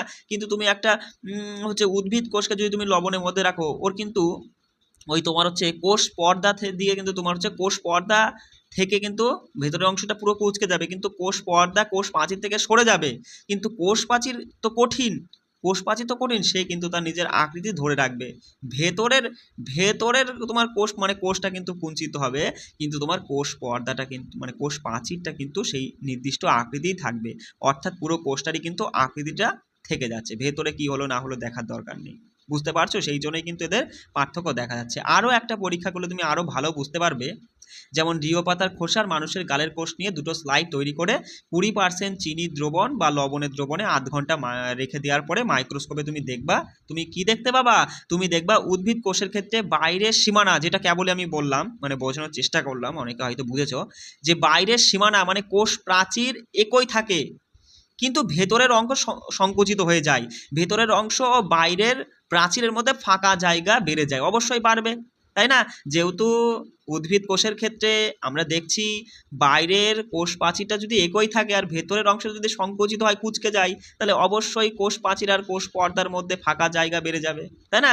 এটি ঘটে কারণ কোষ থেকে জল বেরিয়ে যায় অভিসরণ প্রক্রিয়ায়। কারণ কি, কারণ আমরা এটা কিসে রেখেছিলাম, এই ক্ষেত্রে যে পরীক্ষাটা করেছিলাম সেটা 20% চিনি দ্রবণ বলো বা লবণের দ্রবণ যাই বলো না কেন, একটা দ্রবণের মধ্যে রেখেছিলাম। ঠিক একই রকম এই গালের কোষকেও তুমি ওই চিনি বা লবণের দ্রবণের মধ্যে রাখলে তুমি দেখবা কোষগুলো অনেক বেশি সংকুচিত হয়ে যায়, কারণ প্রাণী কোষে কোষ প্রাচীর নেই, তাই কোষ সহজেই ছোট হয়ে যায়, তাই না? বুঝতে পারলে? এবার দেখো কোষ প্রাচীর নিয়ে আরো একটু ভালোভাবে শোনো, যে কোষ প্রাচীর কোষের বাইরের আবরণ। সাধারণভাবে উদ্ভিদ এক জায়গা থেকে আরেক জায়গায় চলাচল করতে পারে না, পারে কি? উদ্ভিদরা কিন্তু বস এক জায়গা থেকে আরেক জায়গায় যেতে পারে না, তাই বাতাস, বৃষ্টি ইত্যাদি পরিবেশগত চাপ সহ্য করার জন্য এদের একটি শক্ত ও দৃঢ় গঠনের দরকার হয়। মানে বাইরের অংশটা যদি শক্ত হয় তবেই না গাছ তোমার হচ্ছে কি মানে হচ্ছে মানে প্রাকৃতিক পরিবেশের হাত থেকে রক্ষা পাবে, তাই না? এই কারণে মানে হচ্ছে তোমার হচ্ছে উদ্ভিদ কোষের কোষ ঝিল্লির বাইরে অতিরিক্ত একটি আবরণ থাকে যাকে কোষ প্রাচীর বলা হয়। তাই এই কোষ প্রাচীরের কাজ কি? কোষ প্রাচীরের কাজ হলো পাতা ও ফুলকে দৃঢ় ও শক্ত রাখে, উদ্ভিদকে নির্দিষ্ট আকৃতি বজায় রাখতে সাহায্য করে, উদ্ভিদকে সোজা হয়ে দাঁড়িয়ে থাকতেও কিন্তু সাহায্য করে, মাথায় রাখবা, সোজা হয়ে দাঁড়িয়ে থাকতেও সাহায্য করে। তা বলছে যদিও কোষ প্রাচীর শক্ত, তবুও এটি ভেদ্য। ভেদ্য মানে বুঝতে পারছো? ভেদ্য মানে জল ও কিছু দ্রবীভূত খনিজ পদার্থ এর মধ্যে দিয়ে যেতে আসতে পারে। বুঝতে পারছো? তো দেখো কোষ ঝিল্লির নির্বাচনযোগ্য ভেদ্যতা এবং কোষ প্রাচীরের ভেদ্যতা, এই দুইয়ের সাহায্যে উদ্ভিদের শিকড় তোমার এই মাটি থেকে জল ও পুষ্টি উপাদান শোষণ করতে পারে। যখন আমরা রিও পাতার খোসা বা পেঁয়াজের খোসা একটি ঘন চিনি দ্রবণে রাখি, তখন উদ্ভিদ কোষ অভিস্রবণের মাধ্যমে কিন্তু তোমার হচ্ছে জল হারিয়ে ফেলে। কারণ তুমি কিসে রেখেছিলা? চিনির দ্রবণ বা লবণে, ঘন চিনি বা লবণের দ্রবণে রেখেছিলা, তাহলে এই অভিস্রবণ প্রক্রিয়ার মাধ্যমেই কিন্তু তারা কোষ থেকে জলকে হারিয়েছিল, তাই না? কিন্তু দেখো কোষ থেকে জল হারিয়েছিল ঠিকই, কিন্তু কোষের আকারের কিন্তু কোনো পরিবর্তন হয়নি, কোষের আকার কিন্তু ছোট হয় না, কারণ কঠিন কোষ প্রাচীর তার আকৃতি ধরে রাখে, কোষ প্রাচীর তার আকৃতি ধরে রাখে, ভেতরের অংশটা হয়তো সংকুচিত হয়ে যায়, মানে কোষ ঝিল্লি কোষ প্রাচীর থেকে দূরে সরে যায়, অর্থাৎ সংকুচিত হয়ে গেলে তো দূরে সরে যাবে। এতে বোঝা যায় যে কোষ প্রাচীর উদ্ভিদ কোষকে তার আসল আকৃতি দৃঢ়ভাবে ধরে রাখে। অন্যদিকে প্রাণী কোষ যেমন গালের কোষ, কোষ প্রাচীর থাকে না, তাই তাই বলবা যখন এগুলোকে ঘন চিনির দ্রবণে বা ঘন লবণের দ্রবণে আমরা রেখেছিলাম, কোষ থেকে জল বেরিয়ে গিয়েছিল এবং কোষটা সংকুচিত হয়ে ছোট হয়ে গিয়েছিল, তাই না? তো দেখো, কঠিন কোষপ্রাচীর না থাকায় প্রাণী কোষ সহজে নিজের আকৃতি পরিবর্তন করতে পারে, তাই না? আর এই নমনীয়তা প্রাণীদের টিস্যুগুলোকে চলাচল করতেও কিন্তু সাহায্য করে, চলাচল করা এবং কাজ বাজ করার জন্য কিন্তু সাহায্য করে, সেই জন্য উদ্ভিদটা কিন্তু পারে না। দেখো, উদ্ভিদদের কোষপ্রাচীর প্রধানত সেলুলোজ দিয়ে তৈরি। তাহলে উদ্ভিদের কোষপ্রাচীর যে শক্ত কঠিন অংশটা, সেটা কি দিয়ে তৈরি? সেলুলোজ দিয়ে তৈরি। সেলুলোজ হলো এক ধরনের শর্করা, যা অনেক গ্লুকোজ অণু একসঙ্গে যুক্ত হয়ে তৈরি হয়। অনেক গ্লুকোজ অণু একসঙ্গে যুক্ত হয়ে তৈরি হয়। আমাদের খাবারে থাকা সেলুলোজ রাফেজ হিসাবে কাজ করে, যা হজমে সাহায্য করে। দেখো, আমরা যে খাবারগুলো খাই, সেই খাবারে থাকা যে সেলুলোজগুলো, মানে শাকসবজিতে খাই না, সেই সেলুলোজগুলো রাফেজ হিসাবে কাজ করে, যেটা আমাদের কি হজমে সাহায্য করে। কেমন? দেখো না, যে হজমে গোলমাল হলে কি করো? শাকসবজি খাও বেশি করে, তাই না? তাই মাথায় রাখবা যে শাকসবজিতে সেলুলোজ রয়েছে, তা সেই সেলুলোজ তোমার হচ্ছে কি করবে? হজমে সাহায্য করবে। কিছু অণুজীব যেমন ছত্রাক, ব্যাকটেরিয়া, এদের কোষের কোষপ্রাচীর থাকে, তবে তাদের সুরক্ষা ও কাঠামোগত সমর্থন দেয়।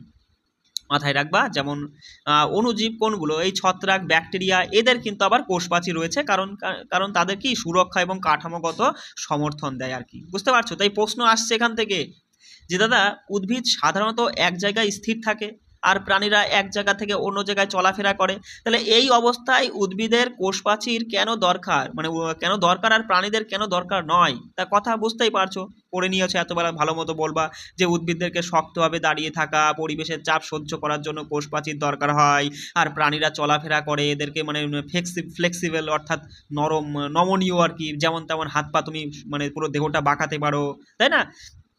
সেই বাঁকানোর জন্য আর কি কোষপ্রাচীর থাকে না, যেটা সুবিধাজনক আর কি, থাকলে পরে বাঁকাতে পারতে না, তাই না?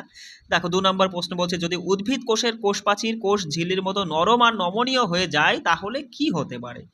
বলছে যে উদ্ভিদদের কোষপ্রাচীর কোষ ঝিল্লির মতো যদি নরম হয়ে যেত তাহলে কি হতো? তাহলে উদ্ভিদ কোষ সহজে আকৃতি বদলাতে পারতো, তাই না? শক্তভাবে দাঁড়িয়ে থাকতে পারতো না, গাছ নুইয়ে পড়ে যেত, নুইয়ে মানে নেতিয়ে পড়ে যেত, নেতিয়ে পড়তো, তাই তো?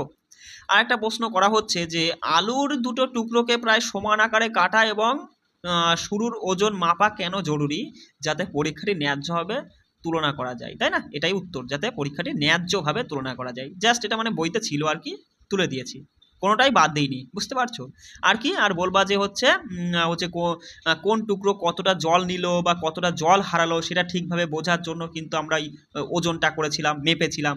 আর ফলাফলটা এটাও বলতে পারো যে ফলাফল সঠিক বা নির্ভুল করার জন্যই কিন্তু আমরা টুকরোগুলোকে প্রথমে জলের মধ্যে চুবানোর আগেও মেপেছিলাম, এবং চুবানোর 1 ঘন্টা পর যখন তুললাম তখনও কিন্তু মেপে আমরা দেখলাম আর বুঝতে পারলাম কি ঘটলো, তাই না? আচ্ছা, দেখো, কোষের অভ্যন্তর একটি সমন্বিত কার্য ব্যবস্থা। তা দেখো, বলছে যে তোমরা জেনেছো যে বেশিরভাগ কোষের 3টি প্রধান অংশ থাকে। বেশিরভাগ বেশিরভাগ কোষেরই কিন্তু 3টি প্রধান অংশ। কি কি? ওই প্লাজমা, ঝিল্লি অর্থাৎ কোষ পর্দা, সমস্ত তুমি উদ্ভিদ ধরো অথবা প্রাণী ধরো, এই প্লাজমা পর্দা অর্থাৎ কোষ পর্দা থাকবেই। এটা কি করে? এটি একটি নির্বাচনযোগ্য ভেদ্য পর্দা, এতবেলা আমরা পড়ে নিয়েছি, যা কোষের ভেতরেও এবং বাইরের পদার্থের চলাচল নিয়ন্ত্রণ করে। আর কি থাকে দাদা? সাইটোপ্লাজম থাকে। ওই সাইটোপ্লাজম একটি আধা তরল বা জেলির মতো পদার্থ, যা কোষের ভেতরের অংশ পূর্ণ করে রাখে, তাই তো?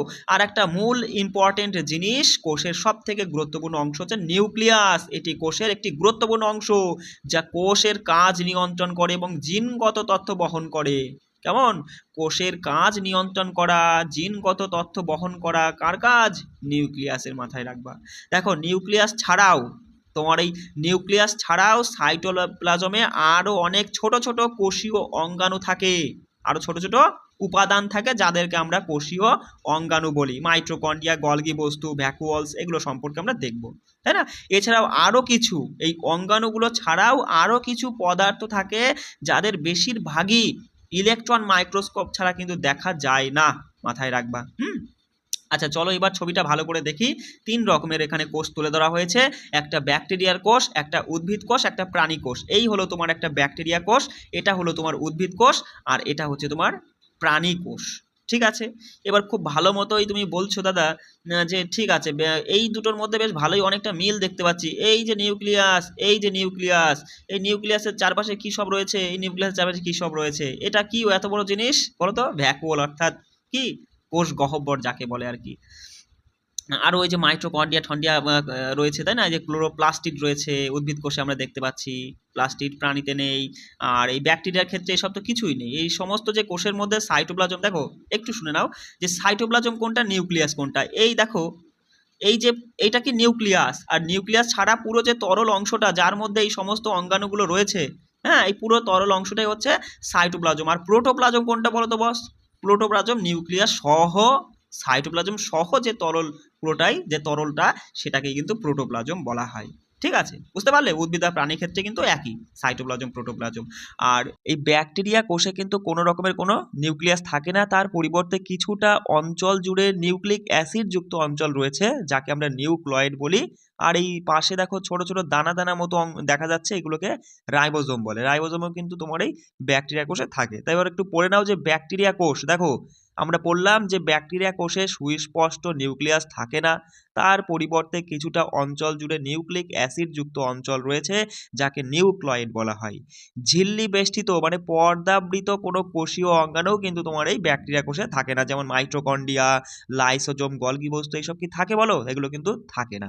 তাই এই রকম কোষকে, মানে এই ধরনের কোষকে আমরা প্রোক্যারিওটিক কোষ বলবো। দেখো, প্রো অর্থাৎ আদিম, ক্যারিয়ন অর্থাৎ নিউক্লিয়াস, অর্থাৎ আদিম নিউক্লিয়াস যুক্ত কোষ, বা বলতে পারো পুরাতন নিউক্লিয়াস যুক্ত কোষ। আর এই ধরনের কোষ নিয়ে যে সমস্ত জীব আর কি, মানে ব্যাকটেরিয়া রয়েছে, তাদের সব কাজ মানে বেশিরভাগ কাজই সরাসরি সাইটোপ্লাজমে হয়, মাথায় রাখবা। যে প্রোক্যারিওটিক কোষের জীব, এদের সব কাজই সরাসরি সাইটোপ্লাজমে হয়। উদ্ভিদ এবং প্রাণীর ক্ষেত্রে আমরা কি দেখলাম দাদা? যে এদের সুস্পষ্ট নিউক্লিয়াস থাকে, ঝিল্লি বেষ্টিত মানে পর্দাবৃত কোষীয় অঙ্গাণু, মাইটোকন্ড্রিয়া, গলগি বস্তু, লাইসোজোম, এই সমস্ত কোষীয় অঙ্গাণু থাকে। এই ধরনের কোষকে আমরা উন্নত কোষ অর্থাৎ বলবো ইউক্যারিওটিক কোষ বলা হয়। দেখো, ইউ অর্থাৎ সত্য, ক্যারিয়ন মানে নিউক্লিয়াস, অর্থাৎ প্রকৃত নিউক্লিয়াস যুক্ত কোষই হচ্ছে তোমার থাকে সমস্ত উদ্ভিদ এবং প্রাণী কোষের মধ্যে। আচ্ছা, এবার একটু তুলনা করব তোমার এই প্রোক্যারিওটিক কোষ আর ইউক্যারিওটিক কোষের মধ্যে পার্থক্য তুলনা করব। প্রথমে আসি নিউক্লিয়াসের কথা, বলবা যে প্রোক্যারিওটিক কোষে সুস্পষ্ট নিউক্লিয়াস থাকে না, তাই না? আর ইউক্যারিওটিক কোষে কিন্তু সুস্পষ্ট নিউক্লিয়াস থাকে। আকার, দেখো প্রোক্যারিওটিক কোষের আকার 1 থেকে 10 মাইক্রোমিটার, আর ইউক্যারিওটিক কোষের আকার 10 থেকে 100 মাইক্রোমিটার একটু বড় হয় প্রোক্যারিওটিক কোষের তুলনায়। আর জীবের ধরন দেখো, সাধারণত এককোষী জীবের ক্ষেত্রেই কিন্তু, মানে হচ্ছে কিছু কিছু এককোষী জীবের ক্ষেত্রেই তোমার এই প্রোক্যারিওটিক কোষ থাকে। আর সমস্ত বহুকোষী আর কিছু এককোষী জীবের ক্ষেত্রে কিন্তু আমরা ইউক্যারিওটিক কোষ দেখতে পাই। ঝিল্লি বেষ্টিত মানে পর্দাবৃত অঙ্গাণু, ওই মাইটোকন্ড্রিয়া, গলগি বস্তু, লাইসোজোম, এগুলো কি প্রোক্যারিওটিক কোষে থাকে না? প্রোক্যারিওটিক কোষে এই কোষীয় অঙ্গাণুগুলো নেই, আর ইউক্যারিওটিক কোষে কিন্তু আছে। নিউক্লিয়াস ঝিল্লি, দেখো প্রোক্যারিওটিক কোষে তো সুস্পষ্ট নিউক্লিয়াসই তো নেই, তা নিউক্লিয়াস ঝিল্লি মানে নিউক্লিয় পর্দা কি করে আসবে, তাই না? এটা কিন্তু প্রোক্যারিওটিক কোষে নিউক্লিয়ার ঝিল্লি নেই, কিন্তু ইউক্যারিওটিক কোষে তুমি পাবা। চলো, এই পয়েন্টটা দেখে নাও, নতুন তোমাদের এনসিইআরটির বইতে কিন্তু এটা রয়েছে যে সাইটোস্কেলিটন কি। তোমার ওই ইউক্যারিওটিক কোষে সূক্ষ্ম তন্তুর একটি জাল থাকে যাকে সাইটোস্কেলিটন বলা হয়। মাথায় রাখবে যে ইউক্যারিওটিক কোষে সূক্ষ্ম তন্তুর একটি জাল থাকে যাকে সাইটোস্কেলিটন বলা হয়। এর কাজগুলো কি? এর কাজ হলো কোষকে সমর্থন দেওয়া, কোষের আকৃতি বজায় রাখা, কোষের চলাচলে সাহায্য করা, কোষের ভেতরের পদার্থ পরিবহনেও কিন্তু সাহায্য করে। আর এটি কেবলমাত্র আমরা ইলেকট্রন মাইক্রোস্কোপের সাহায্যেই কিন্তু এই তোমার হচ্ছে নামটা হচ্ছে কি সাইটোস্কেলিটন, এটা কিন্তু আমরা এই ইলেকট্রন মাইক্রোস্কোপের সাহায্যেই দেখতে পাবো। কেমন? চলে আসো কোষ অন্তর্ভুক্তি, যাকে সেল ইনক্লুশনস বলা হয়। তার দেখো, সাইটোপ্লাজমে কিছু সঞ্চিত পদার্থ থাকতে পারে, যেমন উদ্ভিদের কোষে তোমার ওই স্টার্চ থাকে, বা বলতে পারো কিছু উদ্ভিদ কোষে ক্যালসিয়াম অক্সালেট বা সিলিকার স্ফটিক পাওয়া যায়। এগুলোকেই বলা হয় সেল ইনক্লুশনস। কি বললাম? মাথায় রাখবে, ভালো প্রশ্ন, মানে পরীক্ষা এরকম দিতে পারে যে বলে দিল যে উদ্ভিদ কোষে ক্যালসিয়াম অক্সালেট বা সিলিকার স্ফটিক পাওয়া যায়, একে কি বলা হয়? একে সেল ইনক্লুশনস বলা হয়। চলে আসো, দেখো ভাইরাস, ভাইরয়েড, পিওন, এগুলো কিন্তু তোমার হচ্ছে পুরোনো বইতে ছিল না, নতুন বইতে কিন্তু তুলেছে। কেমন? দেখো ভাইরাস হচ্ছে কি, তুমি তো জানোই যে এদের কোনো কোষই নেই, ভাইরাসের কোনো কোষই নেই, এরা খুব ছোট হয়, লাইট মাইক্রোস্কোপে দেখা যায় না, এদেরকে দেখতে হলে আমাদের ইলেকট্রন মাইক্রোস্কোপের প্রয়োজন হবে। আর এরা জিনগত পদার্থ এবং প্রোটিন আবরণ দিয়ে তৈরি, জিনগত পদার্থ ও প্রোটিন আবরণ দিয়ে তোমার হচ্ছে ভাইরাস তৈরি। কিন্তু ভাইরয়েডের কথাই বলি, ভাইরয়েড হচ্ছে এদের প্রোটিন আবরণ নেই, শুধুমাত্র জিনগত পদার্থ দিয়েই কিন্তু ভাইরয়েড তৈরি। প্রিয়ন, দেখো প্রিয়ন হচ্ছে এগুলো কি, এগুলো হচ্ছে ভুলভাবে ভাঁজ হওয়া প্রোটিন, মাথায় রাখবে, ভুলভাবে ভাঁজ হওয়া প্রোটিনই হচ্ছে প্রিয়ন। আর এদের জিনগত পদার্থ থাকে না, এদের হচ্ছে জিনগত পদার্থ থাকে না। চলে আসো, বলছে ইউক্যারিওটিক কোষে অঙ্গাণুর প্রয়োজন হয় কেন। দেখো আমরা তো দেখলাম যে ইউক্যারিওটিক কোষ যেগুলো, সেগুলো হচ্ছে উন্নত কোষ, তার মধ্যে বিভিন্ন রকমের কোষীয় অঙ্গাণু, মাইটোকন্ড্রিয়া, লাইসোজোম, গলগি বস্তু, তারপরে এন্ডোপ্লাজমীয় রেটিকুলাম, এইগুলো থাকে। কেন থাকে সেটাই হচ্ছে কথা। দেখো ইউক্যারিওটিক কোষের বিভিন্ন জীবন ক্রিয়া একই সময়ে ভিন্ন ভিন্ন অঙ্গাণুতে আলাদাভাবে সম্পূর্ণ হয়। বলতে পারো এই কোষ অঙ্গাণুর কাজ কি? এই কোষ অঙ্গাণু মানে ইউক্যারিওটিক কোষের যে কোষীয় অঙ্গাণুগুলো রয়েছে, তাদের কাজ হচ্ছে নতুন পদার্থ তৈরি করা, বজ্র পদার্থ অপসারণ করা, কোষকে শক্তি সরবরাহ করা। এগুলো কিন্তু মানে যেমন তুমি তো জানোই ইউক্যারিওটিক কোষের মধ্যে রয়েছে মাইটোকন্ড্রিয়া, মাইটোকন্ড্রিয়ার কাজ শুধুমাত্র শক্তি তৈরি করা। যেমন তোমার হচ্ছে এন্ডোপ্লাজমীয় রেটিকুলাম রয়েছে, ওর শুধু কাজ হচ্ছে নতুন পদার্থ যেমন প্রোটিন তৈরি করা, তাই না?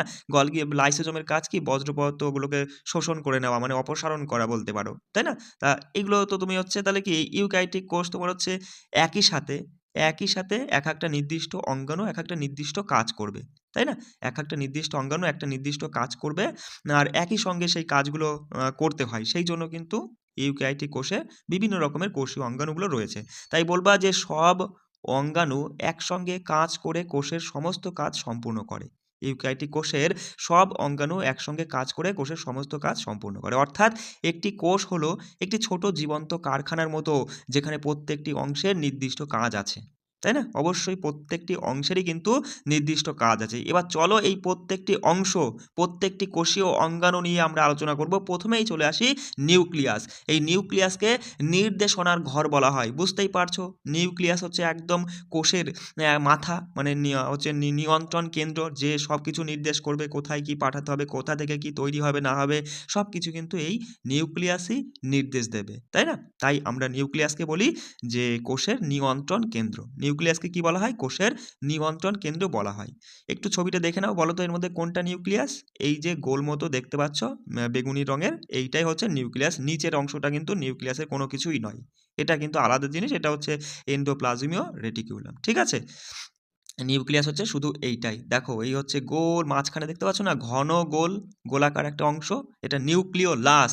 আর এই দেখো এই যে তোমার হচ্ছে পেঁচানো পেঁচানো সুতোর মতো অংশ দেখতে পাচ্ছ, এইগুলোই হচ্ছে তোমার কি, এইগুলোই হচ্ছে তোমার ওই ক্রোমোজোম, এই ক্রোমাটিন, ঠিক আছে? ক্রোমোজোম নয়, ক্রোমাটিনই সেগুলো পরবর্তীকালে মানে হচ্ছে ক্রোমোজোমে পরিণত হবে, ঠিক আছে?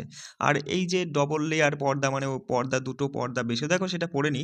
বলছে এই নিউক্লিয়াস, এই নিউক্লিয়াসের চারপাশে দ্বিস্তর বিশিষ্ট আবরণ থাকে, যাকে নিউক্লিয়ার ঝিল্লি বা নিউক্লিয় পর্দা বা নিউক্লিয়ার মেমব্রেনও বলা হয়। কি বললাম?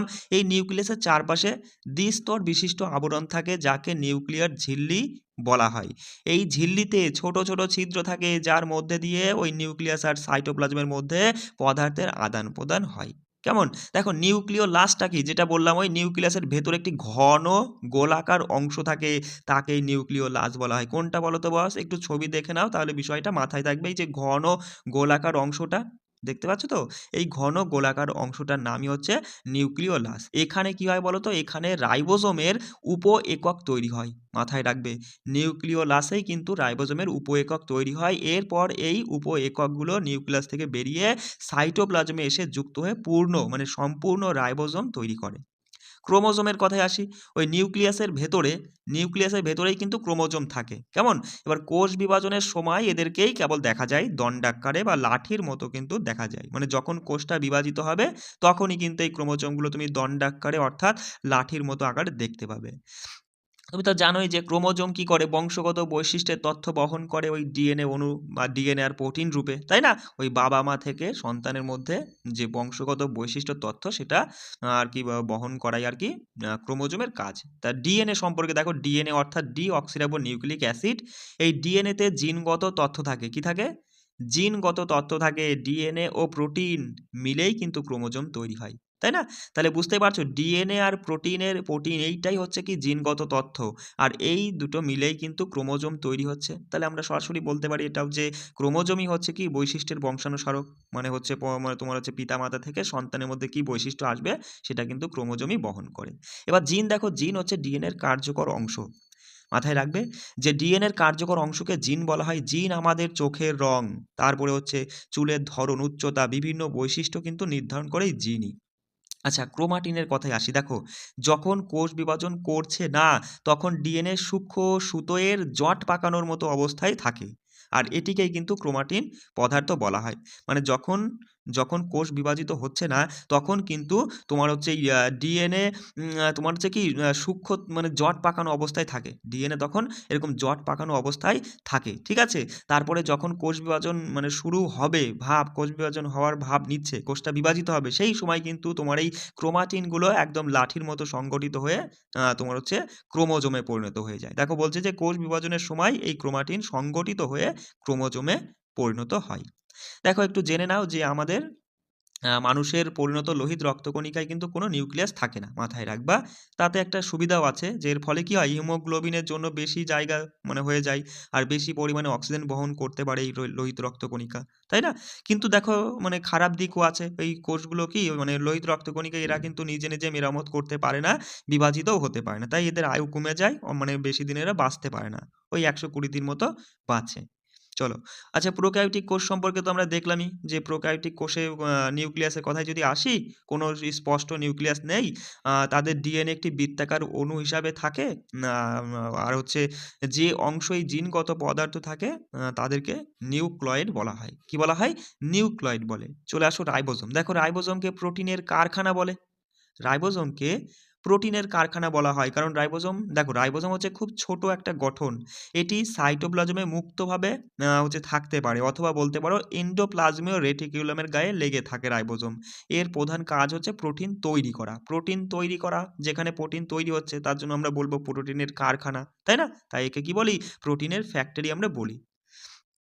১ মিনিট। দেখো এন্ডোপ্লাজমীয় রেটিকুলাম। দাদা এন্ডোপ্লাজমীয় রেটিকুলাম এটি কোষের সাইটোপ্লাজমে জালের মতো ছড়িয়ে থাকা বড় অঙ্গাণু, তাই না? এটি নিউক্লিয়াসের বাইরের ঝিল্লির সঙ্গে যুক্ত থাকে।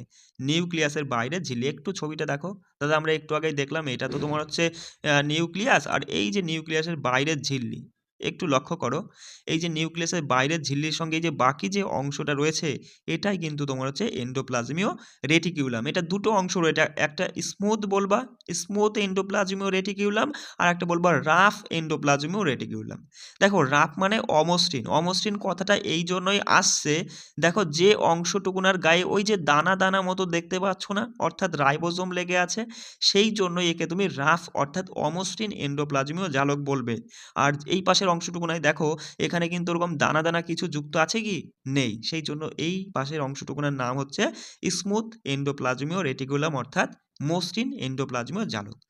দেখো এন্ডোপ্লাজমীয় জালকের কাজ কি? এর কাজ হচ্ছে প্রোটিন তৈরি করা, লিপিড বা ফ্যাট তৈরি করা, হরমোনও কিছু ক্ষেত্রে তৈরি করে, সাথে বিভিন্ন পদার্থ পরিবহন করে, বিশেষ করে প্রোটিন কিন্তু পরিবহন করে।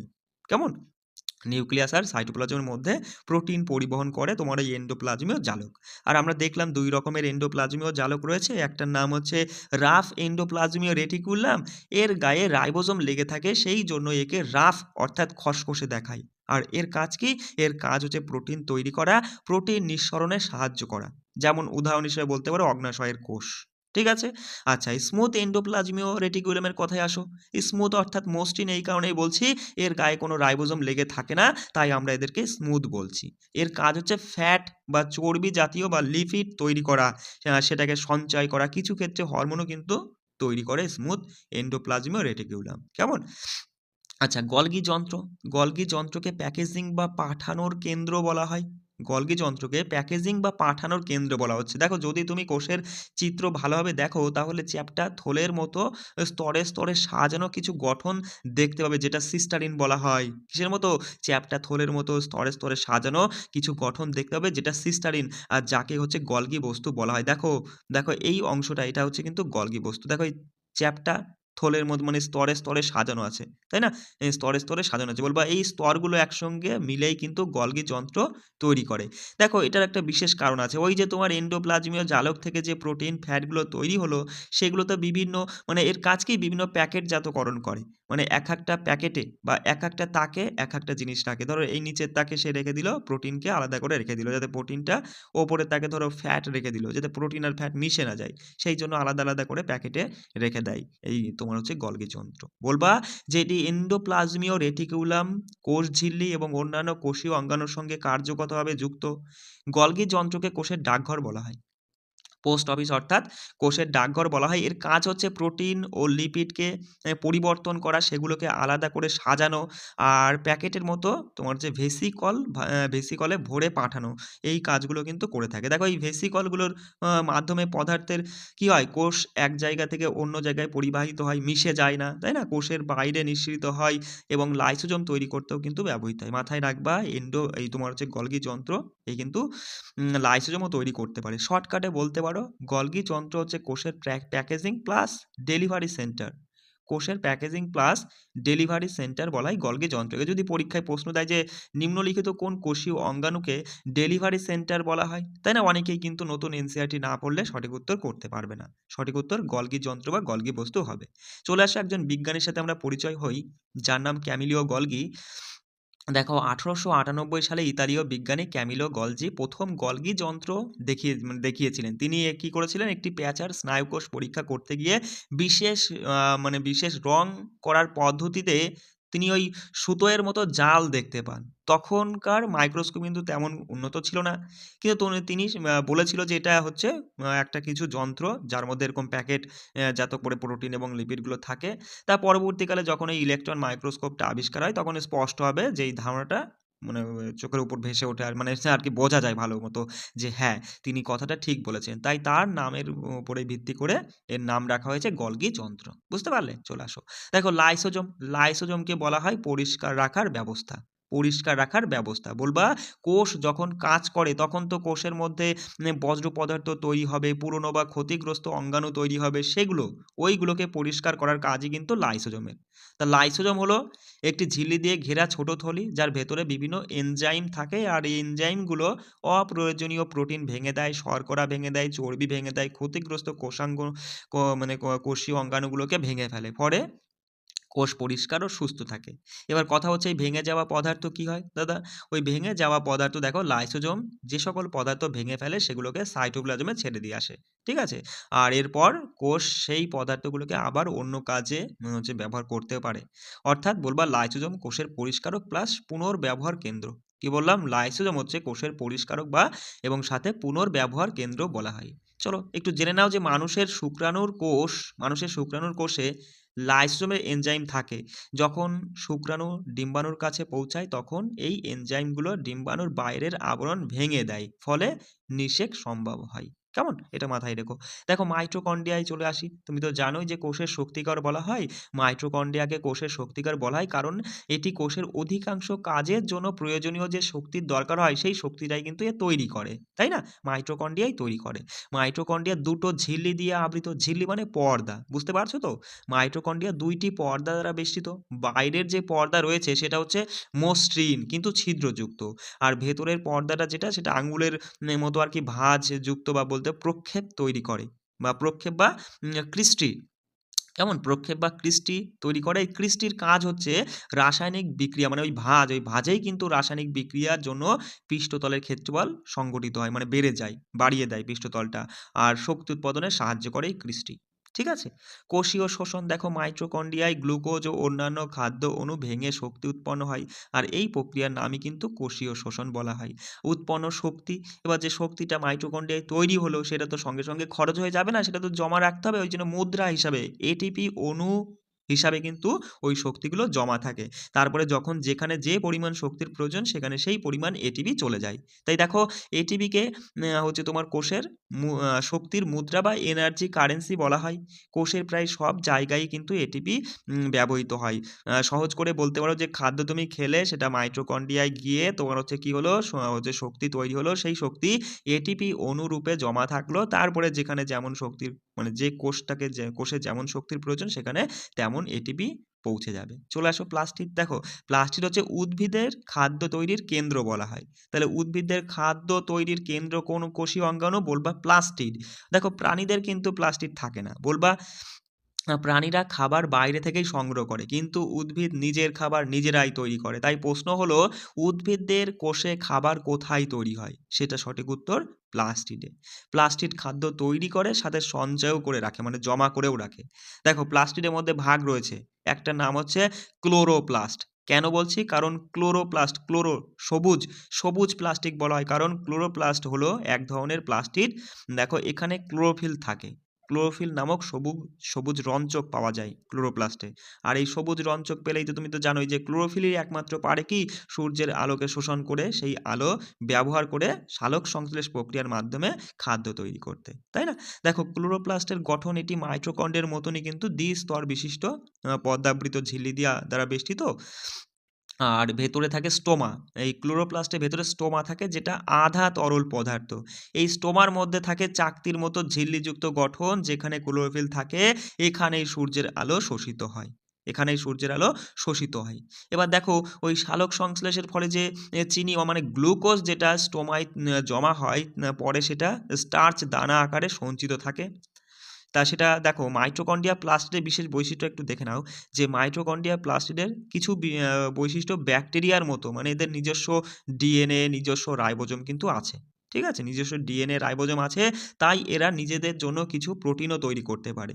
এই থেকে বোঝা যায় যে এদের সঙ্গে প্রাচীন এককোষী জীবের এই উদ্ভিদ কোষের এই প্লাস্টিডের সঙ্গে মানে প্রাণীদের মধ্যে এককোষী যে জীব তাদের মধ্যে কিন্তু বিবর্তনগত সম্পর্ক রয়েছে, আমরা বুঝতে পারছি, তাই না? আচ্ছা, তাহলে আমরা ক্লোরোপ্লাস্ট দেখেছিলাম প্লাস্টিডের একটা অংশ। আর একটা অংশের নাম হচ্ছে ক্রোমোপ্লাস্ট। বানানগুলো ভালো করে দেখবা, ওটা ছিল ক্লোরো আর এটা হচ্ছে ক্রোমোপ্লাস্ট, যাকে রঙিন প্লাস্টিড বলা হয়। এটা কিন্তু সব প্লাস্টিড মানে সব প্লাস্টিড সবুজ নয়। ঠিক আছে, যেগুলো সবুজ সেটাকে ক্লোরো বলা হয়, আর যেগুলো হচ্ছে রঙিন তাদেরকে ক্রোমো বলা হয়। দেখো এই যে ফুলের পাপড়ি, ফলের রং দেখো না, যে কত রকমের নানান রঙের রং বেরঙের ফুল রয়েছে, তাই সেই রংটা হওয়ার কারণ কি? সেই রংটা হয় কিন্তু তোমার এই ক্রোমোপ্লাস্টের জন্যই। বলবা ফুলের পাপড়ি ও ফলের কিছু প্লাস্টিডে ক্লোরোফিল ছাড়া অন্য রঙের রঞ্চক থাকে, তাই না? এইগুলোই হচ্ছে ক্রোমোপ্লাস্ট। আর যার কারণেই হচ্ছে ফুলের রং তোমার হলুদ হয়, কমলা, লাল হয়। এই রঙের জন্যই ফুল ও ফল আরো উজ্জ্বল দেখায়। আর এর কিন্তু উপকারিতাও রয়েছে, এই উজ্জ্বল হওয়ার কারণও আছে, তাই না? ফুলের রং এমন উজ্জ্বল হওয়ার কারণ আছে, কারণ কি পরাগবাহীদের আকর্ষণ করে, মৌমাছি, প্রজাপতি এদের আকর্ষণ করে যাতে পরাগায়নে মানে সাহায্য করে তারা, তাই না? তারপরে ফল খেকো প্রাণীগুলোকে আকর্ষণ করে, তারা ফল টল খেয়ে সেই বীজগুলোকে ছড়িয়ে দেবে, আবার নতুন করে হচ্ছে গাছ সেই উদ্ভিদটা জন্মাবে, তাই না? আর এক ধরনের প্লাস্টিড আছে যার নাম হচ্ছে লিউকোপ্লাস্ট। এটা কিন্তু রংবিহীন বা বলতে পারো বর্ণহীন প্লাস্টিড। যেমন প্লাস্টিডের মানে যেসব প্লাস্টিডে কোনো রঞ্চকই থাকে না, তারা বর্ণহীন হয়, তাদেরকেই লিউকোপ্লাস্ট বলা হয়। এদের কাজ শুধু খাদ্য সঞ্চয় করা। তুমি তো জানোই ওই প্লাস্টিডে ক্লোরোফিল মানে ক্লোরোপ্লাস্টে কি হলো, তোমার ওই খাদ্য তৈরি হলো বা সেটা তো জমা রাখতে হবে। কোথায় জমা থাকবে? লিউকোপ্লাস্টে। আর ক্রোমোপ্লাস্ট যে কিনা হচ্ছে ফুল ফলের রং করে, যার জন্য হচ্ছে মানে রং সেই কারণেই মানে বিভিন্ন কীট পতঙ্গদেরকে আকর্ষণ করে, যারা এসে পরাগ মিলন ঘটায়, তাই না? আচ্ছা, তো দেখো যেমন স্টার্চ, তেল, প্রোটিন এইগুলো কিন্তু সংরক্ষণ করে রাখে তোমার এই লিউকোপ্লাস্ট। কেমন? আচ্ছা, উদাহরণটা একটু দেওয়া হয়েছে দেখো, আলু, টারো, তারপর মানে কচু, এর কোষে কিন্তু লিউকোপ্লাস্ট স্টার্চ জমা থাকে। একটু উদাহরণ হিসেবে মাথায় রাখবা, আলু, কচু এদের কোষে কিন্তু লিউকোপ্লাস্ট স্টার্চ আকারে জমা থাকে। আচ্ছা, ভ্যাসিকল তোমার হচ্ছে ভ্যাসিকল বলছি, ভ্যাকুয়াল বা যেটা কোষ গহ্বর। এই ভ্যাকুয়াল হচ্ছে সঞ্চয় বা সমর্থনের অঙ্গাণু বলা হয়। তাহলে পরীক্ষায় যদি প্রশ্ন দেয় যে সঞ্চয় ও সমর্থনের অঙ্গাণু কোনটি, বলবা ভ্যাকুয়াল বা কোষ গহ্বর। দেখো তোমরা জেনেছো যে প্লাস্টিড যেমন তোমার হচ্ছে ক্লোরোপ্লাস্ট উদ্ভিদদের খাদ্য তৈরিতে সাহায্য করে এবং সাময়িকভাবে তা সঞ্চয় করে, এবং আবার তোমার কি ওই লিউকোপ্লাস্ট খাদ্য সঞ্চয় করে রাখে। এবার কথা হচ্ছে কোষের ভেতরে জল, খনিজ পদার্থ, বজ্র এগুলো কোথায় জমা হয়? তারপরে মানে গাছে জল কমে গেলে গাছ কেন নেতিয়ে পড়ে? এইগুলো আমরা উত্তর খুঁজবো। দেখো, উদ্ভিদ কোষে যে ভ্যাকুয়াল রয়েছে, একটি পরিণত উদ্ভিদ কোষে সাধারণত একটি বড় কেন্দ্রিক ভ্যাকুয়াল থাকে, যেটা প্রায় উদ্ভিদ কোষের 40 থেকে 90% জায়গা জুড়েই নেয় এই তোমার হচ্ছে ভ্যাকুয়াল। ঠিক আছে? এটি একটি এক স্তরীয় নির্বাচনযোগ্য ভেদ্য ঝিল্লি দ্বারা আবৃত। মানে এটি হচ্ছে এক স্তরীয় তোমার কি প্রবেদক ভেদ্য পর্দা দ্বারা আবৃত থাকে। এই ভ্যাকুয়ালের ভেতরে জলীয় তরল পদার্থ থাকে যাকে কোষ রস বলা হয়। কেমন? ভ্যাকুয়ালের কাজ হচ্ছে কি জল, খনিজ পদার্থ, তারপরে চিনি মানে আর কি গ্লুকোজ এবং বজ্র পদার্থ এগুলো সঞ্চয় করে রাখা। এবার গাছকে দৃঢ় রাখতে সাহায্য করে কিভাবে? দেখো, ভ্যাকুয়ালে প্রচুর জল জমা থাকে, কোষের ভেতরে চাপের তৈরি করে, তাই না? এই চাপ কোষকে দৃঢ় ও শক্ত রাখে, গাছকে সোজা ও সতেজ রাখে। এবার যখন গাছে পর্যাপ্ত জল পায় না, তখন ভ্যাকুয়াল থেকে জল কমে যায়, আর কি হয়, কোষের দৃঢ়তাও কমে যায়, তার জন্য গাছ কিন্তু নেতিয়ে পড়ে। বুঝতে পারলে? চলে আসো প্রাণী কোষে। দেখো, প্রাণী কোষে ভ্যাকুয়াল তোমার হচ্ছে প্রাণী কোষেও কখনো কখনো ভ্যাকুয়াল থাকে, যদিও এগুলো উদ্ভিদ ভ্যাকুয়ালের মতো বড় নয়, তবুও এগুলো সাময়িকভাবে বিভিন্ন পদার্থ সঞ্চয় করে রাখতে সাহায্য করে। ঠিক আছে? এবার ভাবো, কথাটা হচ্ছে দাদা, এই সাদা ফুলে কি কোনো রঞ্চক থাকে? মানে ক্রোমোপ্লাস্টের মতো এরকম কোনো রঞ্চক কি থাকে? কারণ কি? মানে হচ্ছে কারণটা দাও আর কি। বলবা যে সাধারণত সাদা ফুলের রঙের রঞ্চক খুব কম বা থাকেই না বলবা। শুধু আলোর প্রতিফলিত হওয়ার কারণেই কিন্তু সেগুলোকে সাদা দেখায়। কেমন? আচ্ছা, কৃত্রিম ডিএনএর পরীক্ষা হয়েছিল 2010 সালে। ওই বিজ্ঞানীর নামটা মাথায় রাখবে যে 2010 সালে বিজ্ঞানী ক্রেগ ভেন্টার এবং তার দল মিলে ওই সিনথেটিক বায়োলজিতে গুরুত্বপূর্ণ আবিষ্কার করেন। তারা প্রথমে তোমার ওই হচ্ছে মাইকোপ্লাজমা মাইকোয়াইডিস নামের একটি সাধারণ ব্যাকটেরিয়া সম্পূর্ণ ডিএনএ সিকোয়েন্সিং কম্পিউটারের সাহায্যে বিশ্লেষণ করেন, মানে আর কি তৈরি করেছিলেন। তারপর গবেষণাগারে ওই রকম ডিএনএ কৃত্রিমভাবে মানে সেই দল আর কি বিজ্ঞানী যে ক্রেগ ভেন্টার এবং তার দলরা সেই কৃত্রিম ডিএনএ তৈরি করে। তারপর তারা কি সেই ধরনেরই ব্যাকটেরিয়া থেকে সেই ডিএনএ বার করে দেয়, কিন্তু সাইটোপ্লাজম এবং কোষ ঝিল্লি একদম ঠিক সেরকমই রাখে আর কি, একদম অক্ষত রাখে। তারপর মানে শুধু জাস্ট কি করে, দেখো বিষয়টা বোঝো, একটা ব্যাকটেরিয়া নিল, সেখান থেকে ডিএনএ পরীক্ষা করে দেখলো এবং সেই ডিএনএ পরীক্ষা করে সেরকমই একটা কৃত্রিম ডিএনএ তৈরি করে ফেললো। তারপরে আরেকটা ব্যাকটেরিয়া নিল, সেই একই রকমের ব্যাকটেরিয়া নিল, নেওয়ার পরে সেখান থেকে যে মানে সেই ব্যাকটেরিয়া থেকে যে ডিএনএ, সেই ডিএনএটা ছাঁটাই করে দিয়ে সাইটোপ্লাজম এবং কোষীয় পর্দা একই রকম রেখে শুধু ডিএনএটা ছাঁটাই করে দিয়ে যে কৃত্রিম ডিএনএ তৈরি করেছে সেটা ওখানে জুড়ে দিয়ে দেখলো হ্যাঁ, ঠিক একই রকমই কাজ হচ্ছে, একই রকমই ডিএনএ নির্দেশ দিচ্ছে কোষকে বড় হতে, বিভাজিত হতে। বুঝতে পারলে? তাই বলবা যে কৃত্রিম ডিএনএ ঢুকিয়ে দেওয়া হয়, এরপর সেই কোষ কি করে, বড় হতে শুরু করে, বিভাজিত হতে শুরু করে, নতুন ডিএনএ নির্দেশ মেনেই কিন্তু কাজ করে। এতে প্রমাণিত হয় যে ডিএনএ কোষের গঠন নিয়ন্ত্রণ করে, ডিএনএ কোষের কার্যক্রম নিয়ন্ত্রণ করে। তবে বিজ্ঞানীরা একেবারেই নতুন কোষ তৈরি করেননি, শুধু ডিএনএ কৃত্রিমভাবে বানিয়েছিল। বিজ্ঞানীরা কিন্তু একদম সম্পূর্ণ নতুন কোষ তৈরি করতে পারেনি, তারা কি করেছিল, শুধু ডিএনএ বানিয়েছিল। কেমন? আচ্ছা, দেখো স্বাভাবিক কোষ কিভাবে বৃদ্ধি পায় ও বিভাজিত হয়। দেখো, যখন তোমার ত্বকে ছোট কাটা লাগে, কয়েকদিন পর তা সেরে যায়, যখন চুল পড়ে আবার নতুন চুল গজায়, এটা কিভাবে হয়? কারণ কি? কারণ আমাদের শরীরের কোষগুলো বড় হয়, বিভাজিত হয়, নতুন কোষ তৈরি করে। এইভাবেই পুরনো বা মৃত বা ক্ষতিগ্রস্ত কোষ কিন্তু মানে হচ্ছে সেই ক্ষতিগ্রস্ত কোষের জায়গায় আবার নতুন করে কোষ। দেখো না, তোমার ভুল করে হয়তো কোনো সময় একটু হাত কেটে গেল, তাহলে কেটে গেলে সেই জায়গার কোষগুলো তো তোমার আস্তে আস্তে দেখবে শুকিয়ে কালো হয়ে মরে যাচ্ছে না? তারপরে দেখবে সেই জায়গাটা আস্তে আস্তে ভেতর থেকে কোষগুলো বিভাজিত হতে হতে সেই জায়গাটা পূরণ করে নিচ্ছে, অর্থাৎ নতুন কোষ আবার তৈরি হয়ে যাচ্ছে, তাই না? আচ্ছা, দেখো শরীরের বৃদ্ধি কিভাবে হয়? বলবা শরীর শুধু কোষ বড় হওয়ার কারণেই বাড়ে না। কোষ একটি নির্দিষ্ট আকার পর্যন্তই বাড়ে। তারপর সেই কি সেই মানে প মানে প আ সেই পরিপুষ্ট বা বলতে পারো সেই বৃদ্ধিপ্রাপ্ত কোষটাই বারবার বিভাজনের মাধ্যমেই কিন্তু তোমার হচ্ছে নতুন কোষ তৈরি হওয়ার ফলেই কিন্তু তোমার শরীরটা বৃদ্ধি পায়। আর এই প্রক্রিয়াকেই বলা হয় কোষ বিভাজন। একটা পেঁয়াজের পরীক্ষা করো, যে পেঁয়াজের শিকড়ের পরীক্ষা। দেখো কি করলে, একটি জারে জল ভরে তার উপর পেঁয়াজ এমনভাবে রাখো যাতে নিচের অংশ জলে ডুবে থাকে। ওই যে দেখতে পাচ্ছ ছবিতে, দেখো নিচের অংশ জলে ডুবে রয়েছে। এবার কয়েকদিন পরে শিকড় গজাবে, অবশ্যই গজাবে। তারপরে শিকড়ের ডগায় ডগার যে কোষ, সেই কোষে তুমি মাইক্রোস্কোপে দেখতে লাগলে কি দেখবা, যে কোষগুলো ক্রমাগত বিভাজিত হচ্ছে, বিভিন্ন কোষ বিভিন্ন অবস্থায় আছে। কারণ তারা কোষ বিভাজনের ভিন্ন ভিন্ন ধাপে রয়েছে, তাই না? প্রতিদিন আমাদের শরীরে কি হয় দেখো, প্রতিদিন আমাদের শরীরে শত শত বিলিয়ন কোষ বদলে যায়, কিন্তু শত শত বিলিয়ন কোষ বদলে যায়। বদলালেও সেটা শরীরের কেবলমাত্র 1%ই বদলায়, বুঝতে পারলে? তাহলে ভাবো আমাদের শরীর কত কোষ দিয়ে তৈরি। চলে আসো কোষ বিভাজন। দেখো কোষ বিভাজন হলো এমন একটি প্রক্রিয়া যার মাধ্যমে আগে থেকে থাকা কোষ থেকে নতুন কোষ তৈরি হয়। এর সাহায্যে জীবদেহ বড় হয়, ক্ষতিগ্রস্ত টিস্যু মেরামত করা হয় এবং প্রজনন করে। ঠিক আছে? যেমন আমাদের ত্বকের কোষ নিয়মিত বিভাজিত হয় যাতে হারিয়ে যাওয়া কোষের জায়গায় নতুন কোষ তৈরি হয়। এবার কোষ বিভাজন ২ রকম পদ্ধতিতে হয় আর কি বলবা। ২ টি প্রধান ধরন রয়েছে। একটা হচ্ছে মাইটোসিস, একটা মিয়োসিস। কেমন? তা মাইটোসিস দেখো, প্রত্যেকটি মানুষ জীবন শুরু করে একটি নিষিক্ত ডিম্বাণু থেকে। এ এই একটি কোষ বারবার বিভাজিত হয়ে আমাদের শরীরে এই লক্ষ লক্ষ কোটি কোটি কোষ তৈরি হয়েছে। এই কোষ সংখ্যা বাড়ার প্রক্রিয়াই হচ্ছে মাইটোসিস। মাইটোসিস প্রক্রিয়ার মাধ্যমেই কিন্তু আমরা ওই একটা মাত্র কোষ বারবার বিভাজিত হয়ে হয়ে এই লক্ষ লক্ষ কোটি কোটি কোষের তৈরি আমাদের শরীর তৈরি হয়েছে। ঠিক আছে? আর মোদ্দা কথা বলতে পারো যে হচ্ছে যে বৃদ্ধি, তারপরে ক্ষতস্থান সারাইয়ের জন্য, এই সমস্ত কাজের জন্য যে যে প্রক্রিয়ায় কোষটা বিভাজিত হয় তার নামই হচ্ছে মাইটোসিস। কেমন? আর এটি সবচেয়ে সাধারণ কোষ বিভাজন। তা মাইটোসিসে কি হয় দেখো, মাইটোসিসে তোমার ওই একটি মাতৃকোষ বিভাজিত হয়ে ২ টি নতুন কোষ তৈরি করে। কয়টি?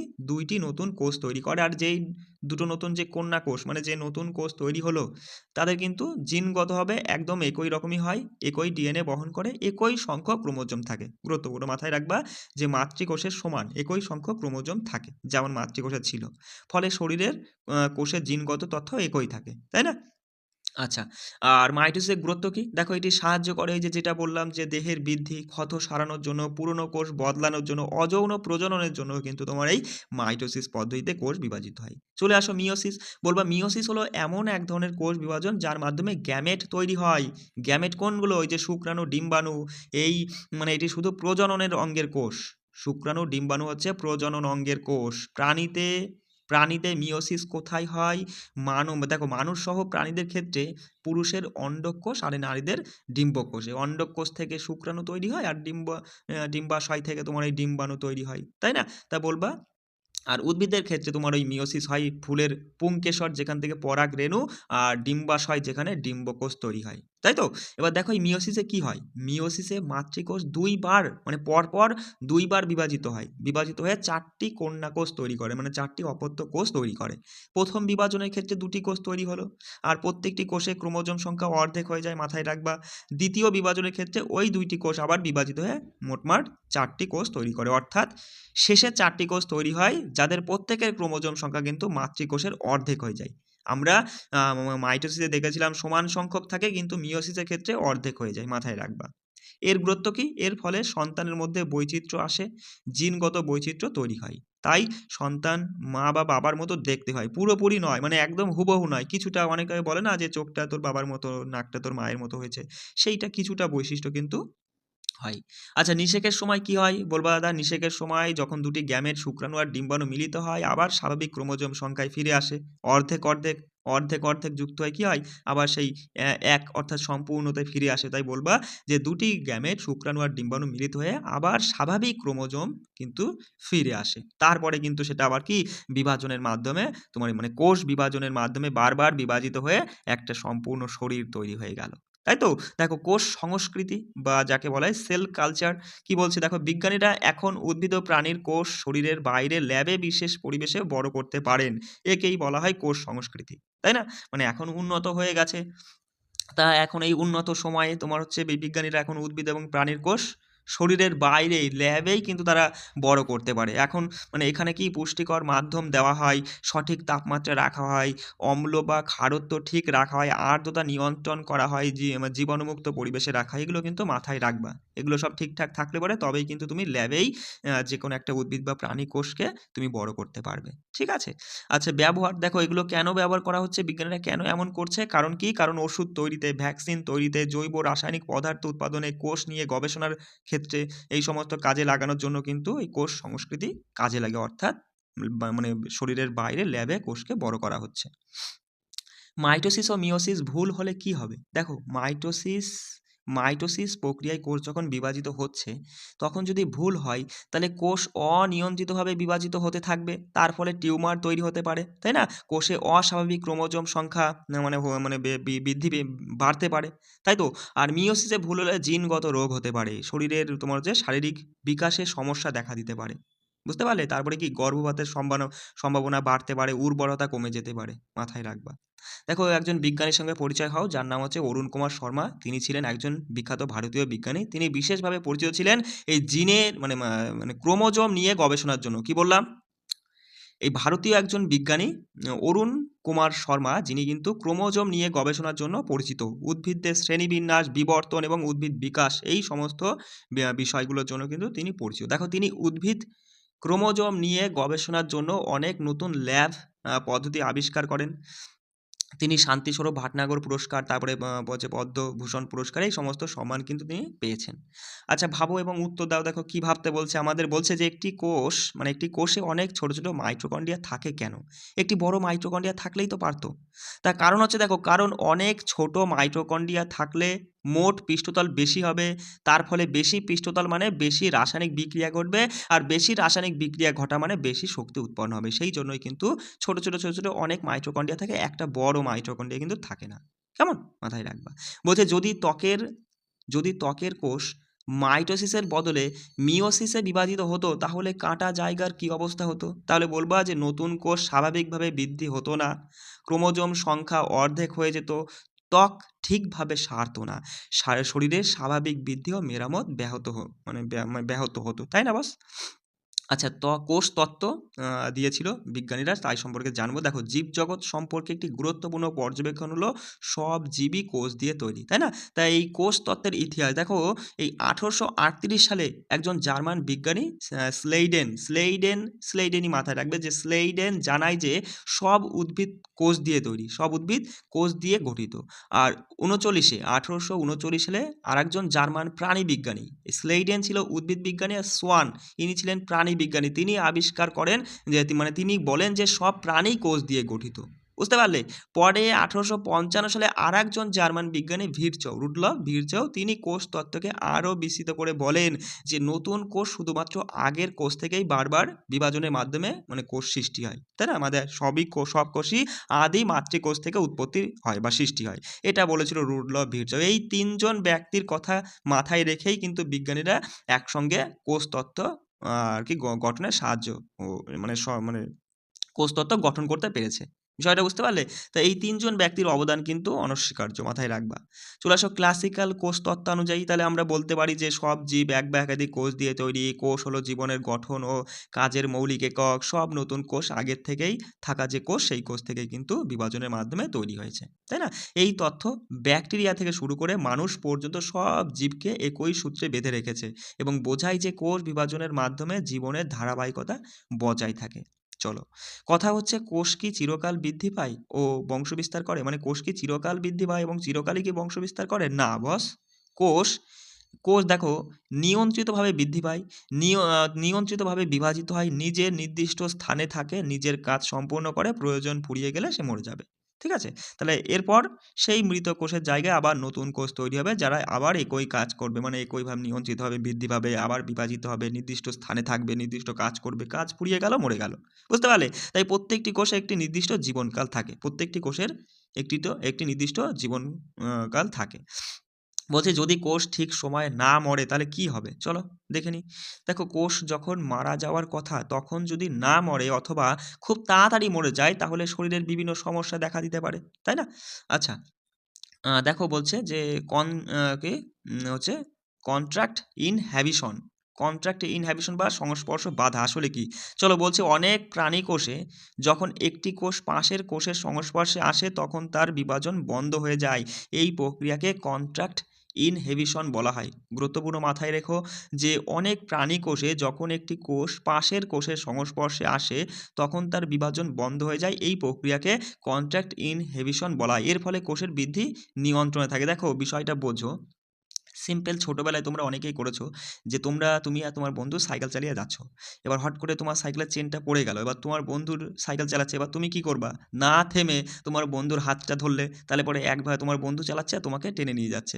বিষয়টা বুঝতে পারলে? মানে ঠিক একই রকমই মানে একটা মানে অনেক প্রাণীকোষ এমন আছে যে কিনা কি করে, যে কিনা মানে কিছু সময় পর সে কোষ বিভাজন বন্ধ করে দেয়, মানে অন্য একটা পাশের কোষের সংস্পর্শে আসলে সে বিভাজন বন্ধ করে দেয়, তার সাহায্যেই সে চলে। আর এই প্রক্রিয়াটার নাম হচ্ছে কন্ট্রাক্ট ইনহিবিশন। বুঝতে পারছো? এর ফলে কোষের বৃদ্ধি নিয়ন্ত্রণে থাকে। ঠিক আছে। আচ্ছা, ক্যান্সার কোষে কি হয়? বুঝতে পারলে? ক্যান্সার কোষে কি হয়? বলবা ক্যান্সার কোষ এই মানে নিয়ন্ত্রণটা হারিয়ে ফেলে ওই যেটা আমরা দেখলাম না, কন্ট্রাক্ট ইনহিবিশন, এই প্রক্রিয়াটা হারিয়ে ফেলে যে সমস্ত কোষ। কারণ তোমার স্পিরিটটা হয়তো বেশি ছিল, তাহলে তুমি তোমার বন্ধুকে ছাড়িয়ে, যদি তোমার চেনটা না পড়তো তাহলে তুমি তোমার বন্ধুকে ছাড়িয়ে এগিয়ে যেতে, তাই না? ক্যান্সার হয়ে যেত। সেইটাই আর কি আমি দিয়ে বোঝানোর চেষ্টা করছি, যাই হোক বুঝলে কিনা। তা দেখো, ক্যান্সার কোষ এই নিয়ন্ত্রণটা হারিয়ে ফেলে, ফলে কোষ অনিয়ন্ত্রিতভাবে বিভাজিত হতে থাকে আর টিউমার তৈরি করে ফেলে, তাই না? টিউমার দুই রকমের রয়েছে, একটা দেখো তোমার হচ্ছে বিনাইন আর একটা হচ্ছে ম্যালিগন্যান্ট। হ্যাঁ, বিনাইন আর একটা ম্যালিগন্যান্ট। বিনাইন এটা হচ্ছে ক্ষতিকারক নয়, আর যেটা ম্যালিগন্যান্ট, তাই তো, এই ম্যালিগন্যান্ট এটা হচ্ছে ক্যান্সার জনিত ক্ষতিকারক কিন্তু এই টিউমারটা। ঠিক আছে। আচ্ছা, তা দেখো এই ম্যালিগন্যান্ট টিউমার এটা হচ্ছে আশেপাশে কি করে, আশেপাশের টিস্যুকে মানে কলাকে ছড়িয়ে পড়তে পারে এবং শরীরের অন্য অংশেও নতুন টিউমার তৈরি করতে পারে, সেই জন্যই কিন্তু এটা ক্ষতিকারক। ঠিক আছে। আচ্ছা, উদ্ভিদ কোষের বৃদ্ধি দেখো, উদ্ভিদ কোষের কঠিন কোষ প্রাচীর থাকায় তারা কিন্তু তোমার এই যে কন্ট্রাক্ট ইনহিবিশন দেখায় না, তাদের বৃদ্ধি অন্য নিয়মে হয়। ঠিক আছে। তো দেখো, চলে আসো কোষের অসাধারণ কাজ। কি বলছে? বলছে যদিও কোষ খুব ছোট তবুও তারা অনেক গুরুত্বপূর্ণ কাজ করে। আমরা তো দেখলাম, শক্তি উৎপন্ন করা, নতুন পদার্থ তৈরি করা, বিভিন্ন পদার্থ নিঃসরণ করা, নতুন কোষ তৈরি করা, একসঙ্গে কাজ করে শরীরকে সুস্থ রাখা, তাই না? তা আরও জানবো আমরা যে লাস্ট পেজ 34টা পেজ আছে, হ্যাঁ।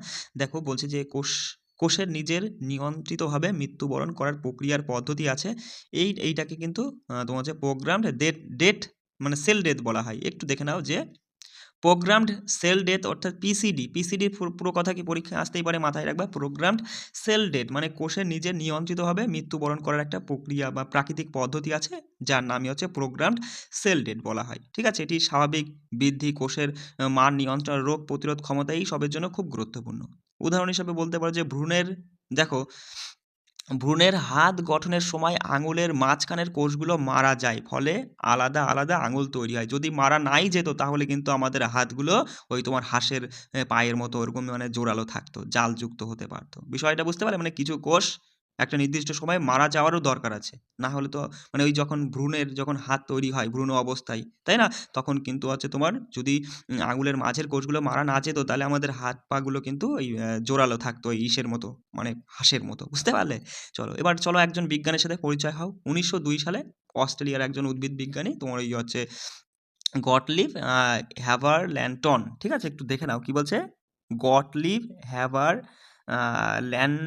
ঠিক আছে, তিনি বলেন যে উদ্ভিদদের যে কোনো জীবিত কোষ, একটু বানানটা এখানে মিস্টেক হয়েছে, যাই হোক দেখে নাও, সেরকম উঠেনি, ইংরাজি বইটা দেখে নিও।